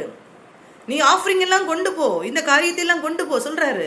இதே மாதிரி நமக்கு கேட்க தெரியும். ஆனா எத்தனை பேர் நம்ம பிள்ளைகளுக்கு நம்ம சொல்லி கொடுக்கிறோம்? கர்த்தர்கிட்ட கேட்டு பெற்றுக்கொள்ளுகிறது மாத்திரமல்ல, கர்த்தரோடு ஐக்கியப்பட்டு வாழுகிறதா வாழ்க்கைன்னு. அதுதான் இந்த யெரொபெயாமின் பாவம். நம்ம அன்னைக்கு சொல்லுவோம் விக்கிரகாராதனைக்கு பின்னால போறோம். அதே மாதிரி தான் நம்ம எப்படியோ பெற்றுக்கொள்கிறோம். இந்த ஒரு காரியம் மாத்திரமல்ல விக்கிரகாராதனை, இதே மாதிரி நம்முடைய உள்ளத்துல இருக்கிற சில காரியம், கர்த்தரோடு ஐக்கியப்பட்டு வாழுகிற ஒரு காரியத்தை நம்ம கண்டிப்பா சொல்லணும் நம்ம பிள்ளைங்களுக்கு. அதுதான் வாழ்க்கை, அதுதான் கிறிஸ்தவ வாழ்க்கை அப்படிங்கறத சொல்லி கொடுக்கணும். ஏதோ பெற்றுக்கொள்கிறது அல்ல கிறிஸ்தவ வாழ்க்கை. ஆண்டவர் கூட சொல்லுவார் இல்லையா, இயேசு கூட சொல்லுவார் இல்லையா, அந்த திட்டம், பிதாவின் திட்டம் நிறைவேற்றவே நான் வந்தேன் அப்படின்னு சொல்றாரு இல்லையா.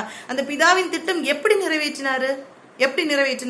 இயேசு சிலுவையில அறையப்படும் போது அவருக்கு அவ்வளோ வேதனை இருந்துச்சு, இவ்வளோ கஷ்டம் இருந்துச்சு. ஆனா பேதுரு அந்த கர்த்தருக்கு இயேசுவை காட்டி கொடுக்கும் போது, அந்த யூதாஸ் காட்டி கொடுக்கும் போது பேதுரு என்ன செய்யறாரு?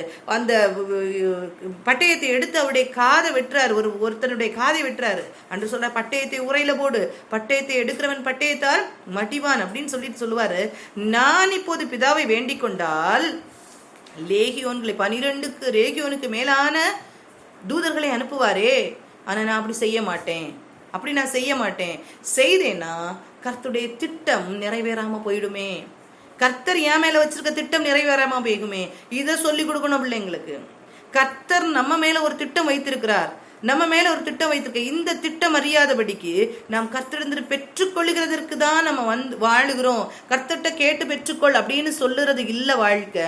கர்த்தரிடத்தில் பெற்றுக்கொள்வதை விட கர்த்தரோட பெற்றுக்கொள்வோம், அது நாம ஆட்டோமேட்டிக்கா நடக்கிற காரியம். ஆனா கர்த்தரோடு ஐக்கியப்பட்டு வாழுகிற ஒரு வாழ்க்கையை நம்ம என்ன செய்யணும்னா சொல்லிக் கொடுக்கணும். கர்த்தரோடு ஐக்கியப்பட்டு வாழுகிற ஒரு வாழ்க்கையை சொல்லிக் கொடுக்கணும். அப்படி சொல்லிக் கொடுக்கும் போதுதான் இதே மாதிரி ஒட்டி கொண்டிருக்கிற பாவங்கள் நம்மளை விட்டு மாறும். ஒட்டி கொண்டிருக்கிற பாவம் மாறும். அன்னைக்கு ஒவ்வொரு சந்ததியை அழித்து போட்டார்கள் நம்ம படிக்கிறோமே, ஃபுல்லா அழிந்து போச்சுன்னு படிக்கிறோமே, பட்டயத்தால் வெட்டி கொன்று போட்டார்கள் படிக்கிறோமே. இன்னைக்கு என்ன தெரியுமா, ஒரு ஆவிக்குரிய வாழ்க்கையில இருக்கிற நமக்கு கர்த்தர் சொல்லுகிற காரியம் என்ன தெரியுமா?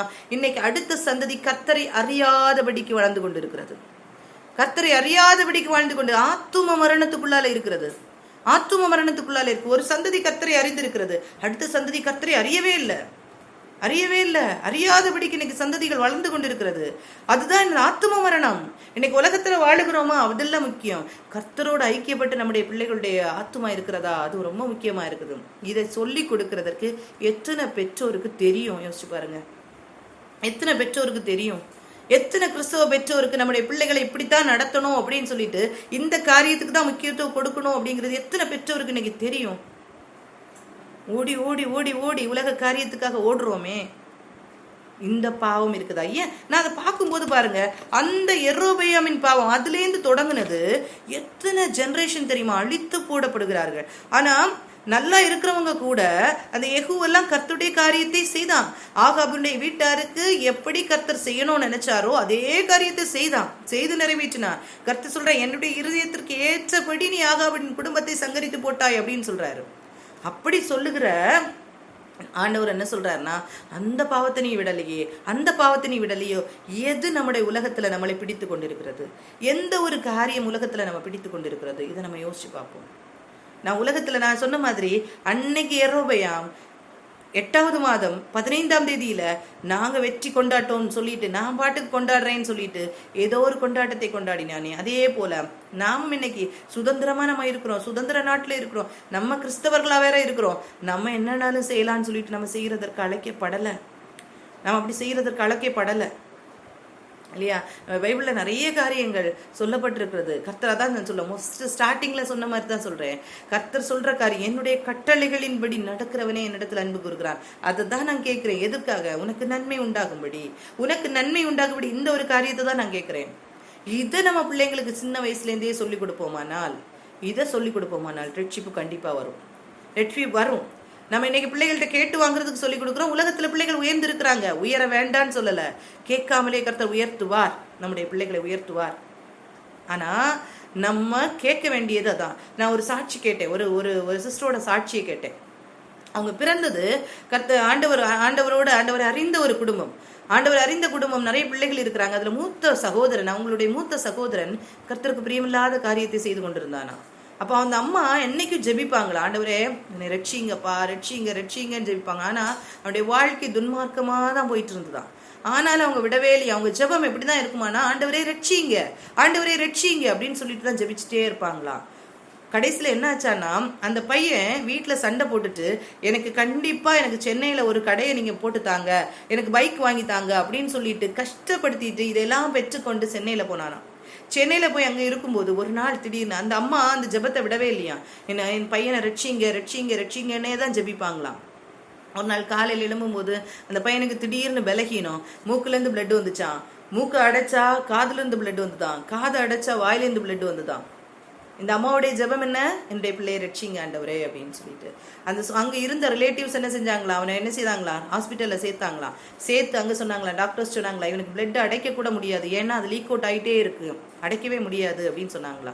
அந்த நேரத்துல அந்த உறவினர் சொன்னாங்களா, இவ்வளோ நாள் நீ பொல்லாதவனா நீ வாழ்ந்துட்ட, நீ இனி மறிக்க போற, கர்த்தரை நோக்கி கூப்பிடு, என்னுடைய பாவத்தை மன்னிங்க ஆண்டவரேன்னு சொல்லிட்டு நீ கேட்கும்போது கர்த்தர் உன்னை ஆத்மாவாவது கர்த்தரோடு போய் சேரும் அப்படின்னு சொல்லிட்டு கேட்டாராம். அப்படி சொல்லும்போது அவன் ஆண்டவரை நோக்கி கூப்பிட்டானா, ஆண்டவரே என்னுடைய ஆத்மா உம்மிடத்துல வரட்டும், என்னுடைய பாவத்தை மன்னிங்க ஆண்டவரே அப்படின்னு சொல்லிட்டு கேட்டானா. அப்படி கேட்கும்போது என்ன நடந்துச்சான் தெரியுமா? இவங்க இங்கேருந்து கிளம்பி சென்னை போகிறதுக்குள்ள அந்த பையன் சுகம் பெற்று உட்கார்ந்துருந்தானா. இன்னைக்கு கர்த்தருக்கு சாட்சியாக நிற்கிறான். ரட்சியுங்க ஆண்டவரேன்னு சொல்லும் போது நிறைய காரியங்கள்ல கர்த்தர் தருணங்களை கொடுப்பார். ஆனா அந்த ஆத்துமா கர்த்தரை நோக்கி கூப்பிடணும், அப்பதான் விடுதலை. அந்த விடுதலையை பெற்றுக்கொள்ளணும், ஒவ்வொருத்தரும் பெற்றுக்கொள்ளணும். நம்ம ஜெபிக்க வேண்டிய ஜெபம் என்ன தெரியுமா? என்னுடைய பிள்ளைகள் ரட்சிப்புல நடக்கணும் ஆண்டவரே, என்னுடைய பிள்ளைகள் சத்தியத்திலே நடக்கிறார்கள் என்ற சொல்லை கேட்டு சந்தோஷப்பட்டேன் அப்படின்னு சொல்லிட்டு அந்த யோவான் நிருபங்கள் எழுதும் போது யோவான் எழுதுவார். அதே மாதிரி நம்முடைய பிள்ளைகள் சத்தியத்துக்குள்ளால இருக்கிறாங்களா, அந்த சந்தோஷம் இன்னைக்கு எத்தனை ஃபேமிலிஸ்ல உண்டு, எத்தனை குடும்பங்களுக்கு இந்த அறிவு உண்டு. நம் பிள்ளைகள் சத்தியத்துல ஏதோ கொஞ்சம் வசனங்களை படிச்சுட்டோம், ஒரு போட்டிக்கு சேர்ந்துட்டோம், இந்த பிள்ளைகள் இப்படி இருக்கிறாங்க போதும் அப்படின்னு சொல்லிட்டு இருக்கிற எத்தனை பெற்றோர் உண்டு. உண்மையா சொல்றேன், பிள்ளைகள் வளர பிள்ளைகளை நம்ம அடக்குமுறையில வளர்க்கவே முடியாது, அடக்கி நம்ம வளர்க்க முடியாது. கர்த்தருக்கு பயப்படுகிற பயத்துல வளர்த்தால் மாத்திரமே பிள்ளைகள் இருக்க முடியும். அப்படி இல்லாம நம்ம வளர்த்தோமானால், ஒருவேளை நம்ம அறியாமையில இருந்துட்டோம், ஆண்டவரே நம்ம ஜெபிச்சு கொண்டிருப்போமானால் எங்க போனாலும் பிள்ளைகளை கர்த்தர் கொண்டு வந்துடுவார். அந்த ஜெபத்தை மாத்திரம் விட்டுறாம நம்ம அதற்காக ஜெபிப்போம், கர்த்தர் கண்டிப்பாக நம்ம பிள்ளைகளை கொண்டு வருவாரு. அதுதான் சந்ததி, தேவனை அறிகிற ஒரு சந்ததியாக வளரணும். இந்த எரோபெயாம் பாவம் எல்லார்கிட்டையும் ஒட்டி கொண்டிருந்தது போல இந்த உலகம் அப்படிங்கிறது நம்ம கிட்ட ஒட்டி கொண்டு இருக்கக்கூடாது. ஒரு வசனம் இருக்கும், பிள்ளைகளை குறித்த ஒரு வசனம் இருக்கும், பிள்ளையின் நெஞ்சில் மதீனம் ஒட்டி இருக்கும், அதை தண்டனையின் பிரம்பு அவனை விட்டு அகற்றும் அப்படின்னு சொல்லிட்டு ஒரு வசனம் சொல்லியிருக்கும். ஆனா பிள்ளையின் நெஞ்சில் மதியினம் ஒட்டி இருக்கிறது மாதிரி மனுஷனுடைய வாழ்க்கையில மண்ணு ஒட்டி இருக்குது, உலகம் ஒட்டி இருக்குது. அந்த உலகம் ஒட்டாதபடிக்கு இருக்கணும்னா நம்ம என்ன செய்யணும்னா கர்த்தருக்குள்ளால நம்ம பலப்படணும். இந்த உலகத்தின் அதிபதி இடத்தில் வருகிறான், அவனுக்கு என்னிடத்தில் ஒன்றும் இல்லைன்னு கர்த்தர் சொன்னார் இல்லையா, இயேசு சொன்னார் இல்லையா, அதே மாதிரி ஒரு வாழ்க்கை கர்த்தருடைய திட்டத்துக்கு ஒப்பு கொடுத்து வாழுகிற ஒரு வாழ்க்கை இருக்கணும். அன்னைக்கு இயேசு சொன்னது மாதிரி நான் ஜெபிச்சேன்னா இத்தனை லேகியோன்கள் வந்து என்னை காப்பாத்திடுவாங்களே, ஆனா நான் அப்படி செய்ய மாட்டேன். ஏன்னா அது கர்த்தருடைய திட்டம் நிறைவேறாம போயிடும். நம்மளை குறித்து கர்த்தருடைய திட்டம் என்ன இருக்கிறதோ அது நிறைவேறணும் அப்படிங்கிறது நம்முடைய வாழ்க்கைக்குள்ளால இருப்போம். அப்படி இருக்கும்போது அது நமக்கு கர்த்தர் ஆசீர்வாதமாக்கி தருவார். பிலிப்பியர் 3:3 சொல்லப்பட்டிருக்கிறது மாதிரி ஆவிக்குரிய இஸ்ரவேலர்கள் ஆவிக்குரிய இஸ்ரவேலர்களாக நம்ம இருப்போம். ஏன்னா அன்னைக்கு ரத்தம் சிந்தி விருத்த சேதனம் பண்ணப்பட்டவர்கள் தான் கர்த்தருக்குள்ளால வந்தாங்க. கர்த்தருடைய பிள்ளைகள் இஸ்ரவேலர்கள் அப்படின்னு மாற்றப்பட்டார்கள். இன்னைக்கு கர்த்தர் சொல்றார், நீங்க ரத்தம் சிந்த வேண்டாம், நான் சிந்தியாச்சு, என்னுடைய ரத்தத்துக்குள்ளால வந்துருங்க, நீங்க கர்த்தருடைய பிள்ளைகள். பிலிப்பியர் 3:3 அதை தான் சொல்லுது, ஆவிக்குரிய இஸ்ரவேலர்களாக இருங்க அப்படின்னு சொல்லுது. ஆவிக்குரிய இஸ்ரவேலர்களாக இருங்க. இப்படி நம்ம இருப்போமானால் கர்த்தரால் நம்ம அழைக்கப்பட்டவர்களாக இருப்போம், கர்த்தருடைய பிள்ளைகளாக இருப்போம். இந்த எரோபெயாமின் பாவமும் எரோபெயாமின் சாபமும் நம்ம தொடராதபடிக்கு நம்ம காத்துக்கொள்வோம். எரோபெயாம் சாபம் தொடராம இருக்க ஒரே ஒரு வசனத்தை மட்டும் சொல்றேன். எபேசியர் 4:28 அடிக்கடி சொல்லுகிற ஒரு வசனம் தான். திருடன், ஒரு திருடனை பத்தி எங்க சொல்லியிருக்கோம், திருடன் திருடாமலும்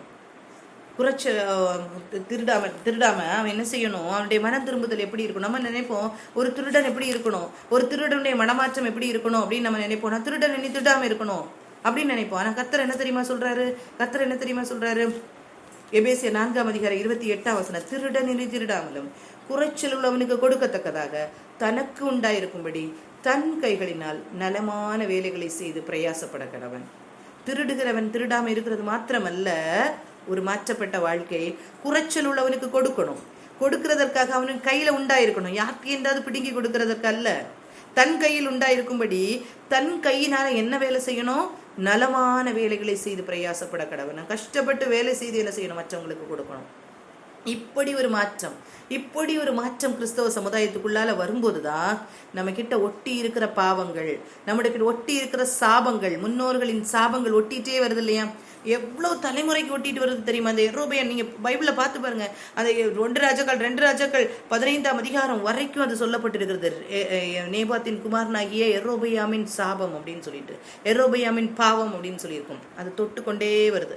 எவ்வளோ இடையில நல்லவர்களா இருந்தா கூட, கொஞ்சம் நல்லவர்களா இருந்தா கூட இந்த பாவத்துக்குள்ளாலே இருப்பாங்க.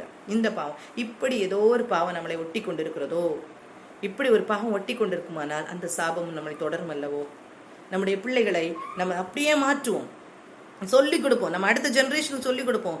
கர்த்தர்கிட்ட பெற்றுக்கொள்கிறது மாத்திரமல்ல கிறிஸ்துவ வாழ்க்கை, கர்த்தருக்காக வாழுறது. அதான் சொல்லுவோம், சிங்க குட்டிகள் தாழ்ச்சி அடைந்து பட்டினியா இருக்கும், கர்த்தரை தேடுகிறவர்களுக்கு ஒரு நன்மையும் குறைபடாது. கர்த்தர் இடத்தில் தேடுகிறவர்களுக்கு அல்ல, கர்த்தரை தேடுகிறவர்களுக்கோ. கர்த்தரை எதுக்கு தேடுறோம், அவர்கிட்ட இந்த பெற்றுக்கொள்ள தேடுகிறோமா, அவர்கிட்ட இந்த பெற்றுக்கொள்ளதான் தேடுகிறோமா, இல்ல வாஞ்சையோடு ஆசையோடு அன்போடு நம்ம கர்த்தரை தேடுகிறோமா. நம்ம பிள்ளைகள் நம்ம எப்படி தேடுது, அன்பா இருக்கிறதுனாலயோ இல்ல நம்ம ஏதோ வாங்கி கொடுக்குறானால மட்டும் நம்மளை தேடி வருதா, அல்ல அன்பா தேடி வருதா. எதை நம்ம விரும்புவோம், அதே மாதிரி ஒரு விருப்பம். கர்த்தரோடு நம்ம அன்போடு கர்த்தரை தேடுவோம். கர்த்தர் நம்மை ஆசீர்வதிப்பாராக. சாபங்கள் பாவங்கள் எல்லாவற்றையும் சிலுவையில சுமந்த தேவன் நம்முடைய பாவத்தையும் சாபத்தையும் என்ன செய்வாரு, சிலுவையில சுமந்து தீர்த்திருக்கிறார். சரியா, இந்த வார்த்தைகள் மூலமாக கர்த்தர் நம்மை ஆசீர்வதிப்பாராக. நம்ம ஜெபிப்போம். ஸ்தோத்திரம் கர்த்தாவே, ஸ்தோத்திரம் ராஜாவே, ஸ்தோத்திரம் தகப்பனே. எத்தனையோ பேருக்கு கொடுக்கப்படாத நல்ல பாக்கியத்தை நேரத்தை எங்களுக்கு தந்தீங்கப்பா, உமக்கு நன்றி செலுத்துக்கிறோம் தகப்பனே. உமக்கு ஸ்தோத்திரம் ராஜாவே. உடைய அன்பு பெரியதப்பா, உடைய இரக்கங்கள் பெரியது தகப்பனே. பாண்டவரே, எரோபெயாமின் வாழ்க்கையின் மூலமாக தகப்பனே அப்பா, ஒரு கிறிஸ்தவருடைய வாழ்க்கை எப்படி இருக்கிறது, ஒரு ஆவிக்குரிய கிறிஸ்தவர்கள்ட்ட நீங்க எது எதிர்பார்க்கிறீங்கிறது ஆண்டவரே அப்பா கற்றுக்கொள்ள கிருபை தந்தீங்கப்பா.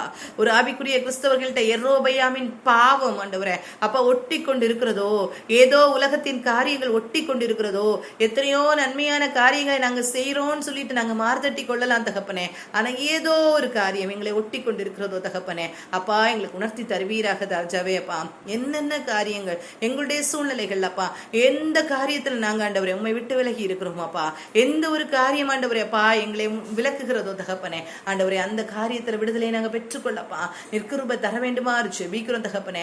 அப்பா நீங்க விடுதலை தாருங்க ராஜாவே, விடுதலை தாருங்க தகப்பனே. அப்பா எல்லாரும் கேட்கலாம் ஆண்டவர்கிட்ட, ஆண்டவரே இந்த எரோபெயாமின் பாவம் எங்களுடைய வாழ்க்கையில எங்க ஒட்டி கொண்டிருந்தாலும் எங்க இருந்தாலும் தகப்பனே அப்பா எங்களுக்கு உணர்த்தி தாருங்க. நம்ம கேட்போமா, உணர்த்தி தரும்போது கர்த்தர் அந்த உணர்த்தி தருவாங்க. உணர்த்தி தரும்போதுதான் நம்ம கர்த்தருடைய அந்த முழுமையான ஆசீர்வாதத்தை பெற்றுக்கொள்ள முடியும். நம்ம அந்த பாவத்தையும் சாபத்தையும் சிலுவையில கர்த்தர் தொங்கினாரே, அந்த பாவம் சாபம் நம்ம தொடராதபடிக்கு அந்த ரத்தத்துக்குள்ளால நம்ம ஒப்பு கொடுத்து நம்ம ஜெபிக்கலாம். நம்முடைய குடும்பத்துல எத்தனை குடும்பங்கள் எத்தனையோ தடைகள் இருக்குது, எல்லாருடைய குடும்பங்களையும் என்னுடைய குடும்பத்திலையும் உண்டு, தடைகள் உண்டு, ஆசீர்வாத குறைவுகள் இருக்கிறது. இதற்கெல்லாம் காரணம் நம்ம எங்கேயோ வந்து நம்ம மாட்டிக்கொண்டு இருக்கிறோமா. இந்த எரோபெயாமின் பாவத்தை மாதிரி ஏதோ ஒரு காரியம் வம்சமா வருதே, அப்படியே தொடர்ந்து வருதே. அவங்க என்ன காரியத்தை இந்த ஒரு பாவம் மட்டும் அவங்கள ஒட்டி கொண்டே இருக்குதே. இதே மாதிரி ஏதோ ஒரு காரியம் நம்மளை ஒட்டி கொண்டு இருக்கிறதோ, ஏதோ ஒரு சாபம் நம்மை தொடர்ந்து கொண்டு இருக்கிறதோ, கத்திரத்துல நம்ம கேட்போம், ஆண்டவரே ஒரு விடுதலையை தாங்கப்பா, ஒரு விடுதலையை தாங்க தகப்பனே. எங்களுக்கு இந்த பாவம் சாபம் எல்லாத்தையும் சுமந்து தீர்த்தவர் நீர் தகப்பனே. உம்முடைய ரத்தத்துக்குள்ளால தகப்பனே ஏசப்பா நாங்க வராப்பா, நீர் கிருபை தாங்க ராஜாவே ஆண்டவர்கிட்ட கேட்போமா. ஸ்தோத்திரம் தகப்பனே, ஸ்தோத்திரம் ராஜாவே, ஸ்தோத்திரம் தகப்பனே. அப்பா ஆண்டவரே கர்த்தாவே, இந்த இடத்துல தகப்பனே உடைய சத்தியத்தை கேட்கப்பா, உடைய வசனத்தை கேட்க தகப்பனே. அப்பா எங்களை அழைத்து வந்தீங்களே, உமக்கு நன்றி தகப்பனே, உமக்கு ஸ்தோத்திரம் ராஜாவே. அப்பா ஆண்டவரே அப்பா ஏதோ ஒரு காரியங்களப்பா, ஏதோ உலகத்தனமான காரியங்களப்பா ஆண்டவரே எங்களுக்குள்ளால ஒட்டி கொண்டு இருக்கிறதோ ராஜாவே, அந்த எரோபெயாமின் பாவங்கள் ஆண்டவரே எங்களை ஒட்டி கொண்டு இருக்கிறதோ தகப்பனே. அப்பா மன்னிப்பீராகப்பா, உணர்த்தி தருவீராக தகப்பனே, உணர்த்தி தருவீராக தகப்பனே. அப்பா ஆண்டவரே அப்பா ஆண்டவரே நியாயப்பிரமாணம் கொடுக்கப்பட்டது காரணமே தகப்பனே. பாண்டவரே எங்களுடைய பாவம் உணர்த்தப்படுகிறதுக்கு தகப்பனே, அதே போல உங்களுடைய வசனங்களை நாங்க கற்றுக்கொள்ளும் போதப்பா இது பாவம் என்பதை உணர்த்தி தருவீரே ராஜாவே. பாண்டவரே உங்களுடைய வசனங்களை கற்றுக்கொண்டு தகப்பனே அப்பா ஆண்டவரே நாங்க கர்த்தாவே அப்பா உண்மையிலே பலப்பட கிருபை தருவீராக தகப்பனே. அப்பா இந்த பாவங்களுக்குள்ளால சாபங்களுக்குள்ளால நாங்க தொடராத படிக்கப்பா, இந்த பாவத்தையும் சாபத்தையும் திரும்பி திரும்பி நாங்க செய்யாத படிக்க தகப்பனே. ஒரு விடுதலை நீர் தருவீராக ராஜாவே, ஒரு விடுதலை நீங்க தருவீராக தகப்பனே. பாண்டவரே நன்றியப்பா, நன்றியப்பா. அப்படிப்பட்ட விடுதலையை நாங்க பெற்றுக்கொள்ளப்பா, நிற்கிருபை தருவீராகப்பா. அறியாமையில நாங்க இருக்கிறோமே தகப்பனே.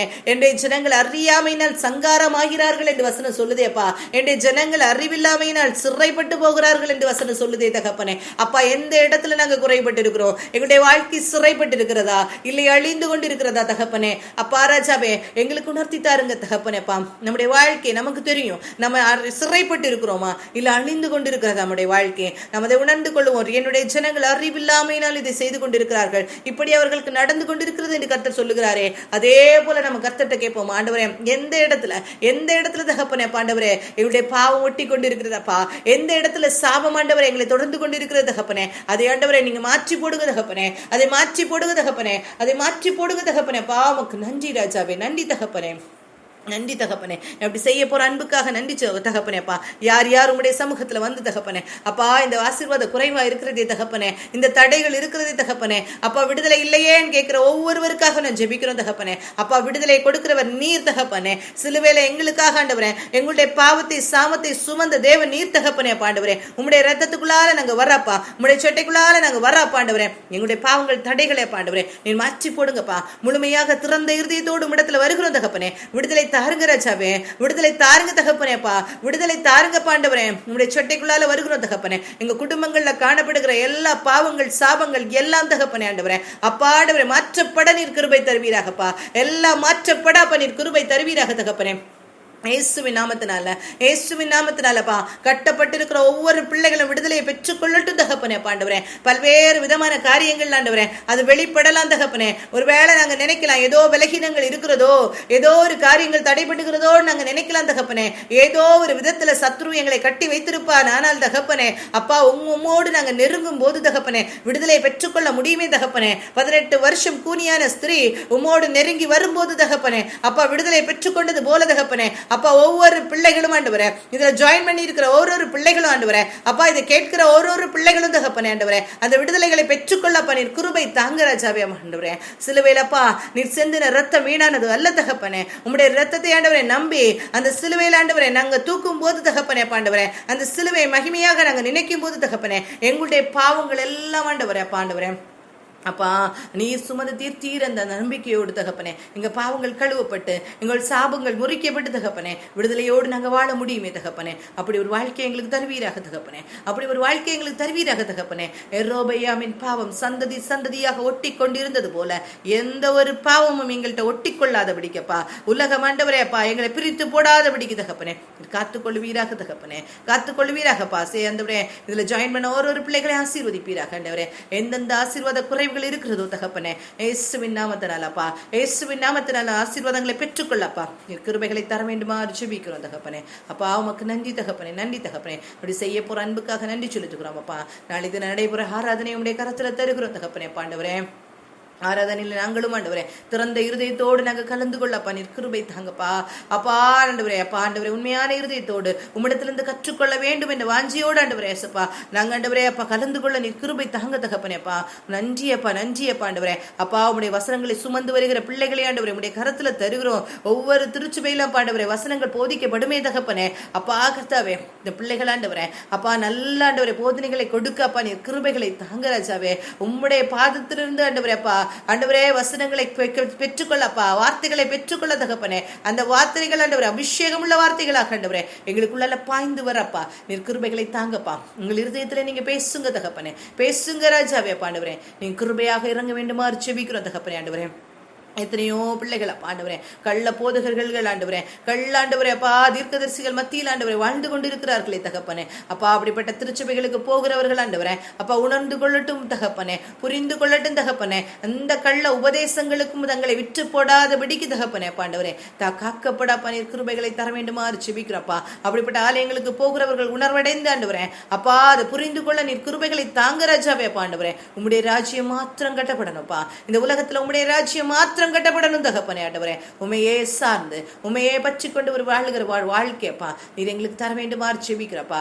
உலகத்தில் ஆண்டவரே சுவாசத்தை தந்த நீர் தகப்பனே, எங்களுடைய தேவைகளை தர செய்யாமல் இருப்பீரோ. உம்முடைய குமாரனே தந்த நீர் தகப்பனே அப்பா எங்களுடைய தேவைகளை செய்யாமல் இருப்பீரோ. இந்த நம்பிக்கை எங்களுக்குள்ளால வரட்டும்ப்பா, அந்த நம்பிக்கை எங்களுக்குள்ளால வரட்டும் தகப்பனே. உலக காரியங்கள் வரும்போது நாங்கள் அங்கலாய்த்து கலங்கி போகாதபடிக்கப்பா நீர் காத்துக்கொள்ளுவீராக தகப்பனே, காத்துக்கொள்ளுவீராக. ஆண்டவரே எங்களோட கூட இருங்கப்பா, எங்களோட இருந்து நடத்துங்க தகப்பனே. தாழ்த்துக்கிற ஒப்பு கொடுக்குறோம் அப்பா. ஆண்டவரே ஜாயின் பண்ண ஒரு பிள்ளைகளையும் ஆசீர்வதிங்கப்பா. ஆண்டவரே குடும்பத்தில் இருக்கிற தடைகளை மாற்றி போடுகிற தேவனப்பா. பிள்ளைகளோடு இருக்கிற அன்புக்காக நன்றி செலுத்துகிறோம்ப்பா, நன்றி செலுத்துகிறோம் தகப்பனே. அந்த கிருபைகளை கொடுக்கிற அன்புக்காக நன்றி செலுத்துகிறோம் தகப்பனே. தாழ்த்துகிறோம் கொடுக்குறோம் ஆண்டவரே. நாங்கள் சுகமான நித்திரையை கண்டு காலையில் ஆராதனையை ஆண்டவரை கலந்து கொள்ளப்பா. அதே நேரத்தில் அப்பா நாளைக்கு ஆண்டவரே அப்பா ஆண்டவரை நாங்கள் திருவிருந்து ஆராதனை எடுக்க போறோம் தகப்பனே. உமோடு ஐக்கியப்படுகிற அனுபவத்தை, உமோடு ஆண்டவரை சேர்ந்து நிற்கிற அனுபவத்தை அப்பா ஒவ்வொரு ருசித்து ஆண்டவரே அப்பா ஆண்டவரே அந்த மேன்மையை உணர்ந்து தகப்பனே சந்தோஷத்தோடு அந்த ஐக்கியத்தில் கலந்து கொள்ளப்பா நீ கிருபை தாங்க. அதே நேரத்தில் நிர்விசாரமாக எடுக்கிற பிள்ளைகள் உண்டே தகப்பனே, அப்படி எல்லாதபடிக்க பன்னீர் பேசுவீராக தகப்பனே. அப்பா உமக்கு நன்றி நன்றி நன்றி தகப்பனே. தாழ்த்துக்கிறோம் கொடுக்கிறோம், குறைகள் குற்றங்கள் எல்லாவற்றையும் மன்னிப்பீராக. உம்முடைய கரமெங்களோடு இருக்கட்டும் தகப்பனே, தாழ்த்துக்கிறோம். மீண்டுமாக அடுத்த வாரம் நாங்கள் இந்த இடத்துல இணைகிற வரைக்கும் அப்பா உம்முடைய பிரசன்னம் ஆண்டவரே, உம்முடைய பிரசன்னம் இருக்கட்டும் தகப்பனே. உம்முடைய வார்த்தைகள் இடைபடட்டும் அப்பா, ஒவ்வொருவரோடு இடைபடட்டும் தகப்பனே. நீரே நடத்துவீராக. தாழ்த்துக்கிறோம் கொடுக்கிறோம். இப்ப இயேசுவின் ஜெபத்தை ஏற்றுக்கொள்ள நல்ல பிதாவே, ஆமென். எல்லாரும் சேர்ந்து சொல்லலாம். என் ஆத்துமாவே கர்த்தரை ஸ்தோத்திரேன், என் முழு உலகமே பரிசுத்த நாமத்தை ஸ்தோத்திரேன். என் ஆத்துமாவே கர்த்தரை ஸ்தோத்திரேன், கர்த்தர் செய்த சகல உபகாரங்களையும் கர்த்தர் ஆசீர்வதிப்பாராக. ரெண்டு காரியத்தை நம்ம ஞாபகத்தில் வைத்துக் கொள்வோம்.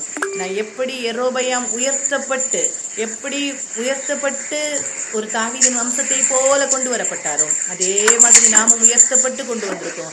நாமும் ஆவிக்குரிய இஸ்ரவேலர்களாக இருக்கிறோம். விருத்த சேதனம் பண்ணப்பட்டவர்களாக அல்ல, ஆவிக்குரிய பிள்ளைகளாக நாம் இருக்கிறோம். அதை நம்ம உணர்ந்து கொள்வோம். நாம் உலகத்தோடு கலந்து போகிறதற்கு அல்ல, அது தவறு அப்படிங்கிறத நம்ம புரிந்து கொள்வோம். அதே நேரத்துல எப்படி நம்ம ஃபேஸ் பண்றோம் அந்த ப்ராப்ளம்ஸை தனிமையா கர்த்தர் சொல்லி கொடுத்தார். யெரொபெயாமுடைய உள்ள வர்றதுக்கு காரணமாக சாலோமனுடைய பாவம் இருந்தது, ரெகோபெயாமுடைய இருதய கடினம் இருந்தது. இப்படி நாம ஒரு ப்ராப்ளத்தை ஃபேஸ் பண்ணுவோமானால் நம்மவும் கர்த்தர்ட்ட கேட்போம், ஆண்டவரே என்ன பாவம் என்னை தொடருது, என்ன சாபம் என்னை தொடருதுன்னு கேட்டு கர்த்தருக்குள்ளால நம்மளை கட்டி கொள்ளுவோம். நம்ம கர்த்தரோடு நம்ம நெருக்கி கொள்ளுவோம். எல்லா பாவமும் சாவும் அறந்து போகும் அப்படிங்கிறத கர்த்தர் டீச் பண்றாரு. அதே நேரத்துல தெரிந்து கொள்ளப்பட்டவர்களும் வஞ்சிக்கப்படுகிற ஒரு காலம் வருது.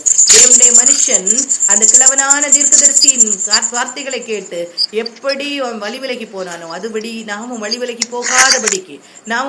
போகாதபடிக்கு நம்ம என்ன செய்வோம்னா நம்ம கர்த்தரோடு இணைந்து கொள்வோம். நம்ம என்ன செய்வோம்னா கர்த்தருடைய பிள்ளைகளாக அந்த தேவனுடைய மனுஷன் எப்படி விழுந்து போனாரோ அப்படி விழுந்து போகாதபடிக்கு கடைசி நாட்கள்ல நம்ம எச்சரிப்புல நம்ம வஞ்சிக்கப்பட்டு போகாதபடிக்கு எச்சரிப்போடு நம்ம காத்துக்கொள்வோம். வசனம் நமக்குள்ளால இருந்தா மாத்திரம்தான் அதுல நம்ம விழுந்து போகாதபடி இருப்போம். அப்படிப்பட்ட ஒரு காரியம் நமக்குள்ளால இருக்கட்டும். கர்த்தர் தாமே இந்த வார்த்தையின் மூலமாக நம்ம ஆசீர்வதிப்பாராக. ஆவிக்குரிய இஸ்ரவேலர்களாகவும் இருப்போம். அதே நேரத்துல நம்முடைய வாழ்க்கையில வருகிற ப்ராப்ளம்ஸ் ஒவ்வொன்றத்தையும் ஃபேஸ் பண்றதுக்கு கர்த்தருடைய பலனை நம்ம பெற்றுக்கொள்வோம். கர்த்தருடைய பலனை நாம் பெற்றுக்கொள்வதற்கு கர்த்தருடைய வார்த்தை மாத்திரமே நமக்கு நிற்கும். கர்த்தருடைய வார்த்தை மாத்திரமே நம்மளை பலப்படுத்தும். அந்த வார்த்தையின் படி பிடித்து எது கள்ள உபதேசம், எது வஞ்சனைக்குள்ள காரியம், எல்லாவற்றையும் அறிந்து கொள்ளுவோம், புரிந்து கொள்ளுவோம். கர்த்தர் தாமே இந்த வார்த்தையின் மூலமாக நம்மை ஆசீர்வதிப்பாராக. ஆமென்.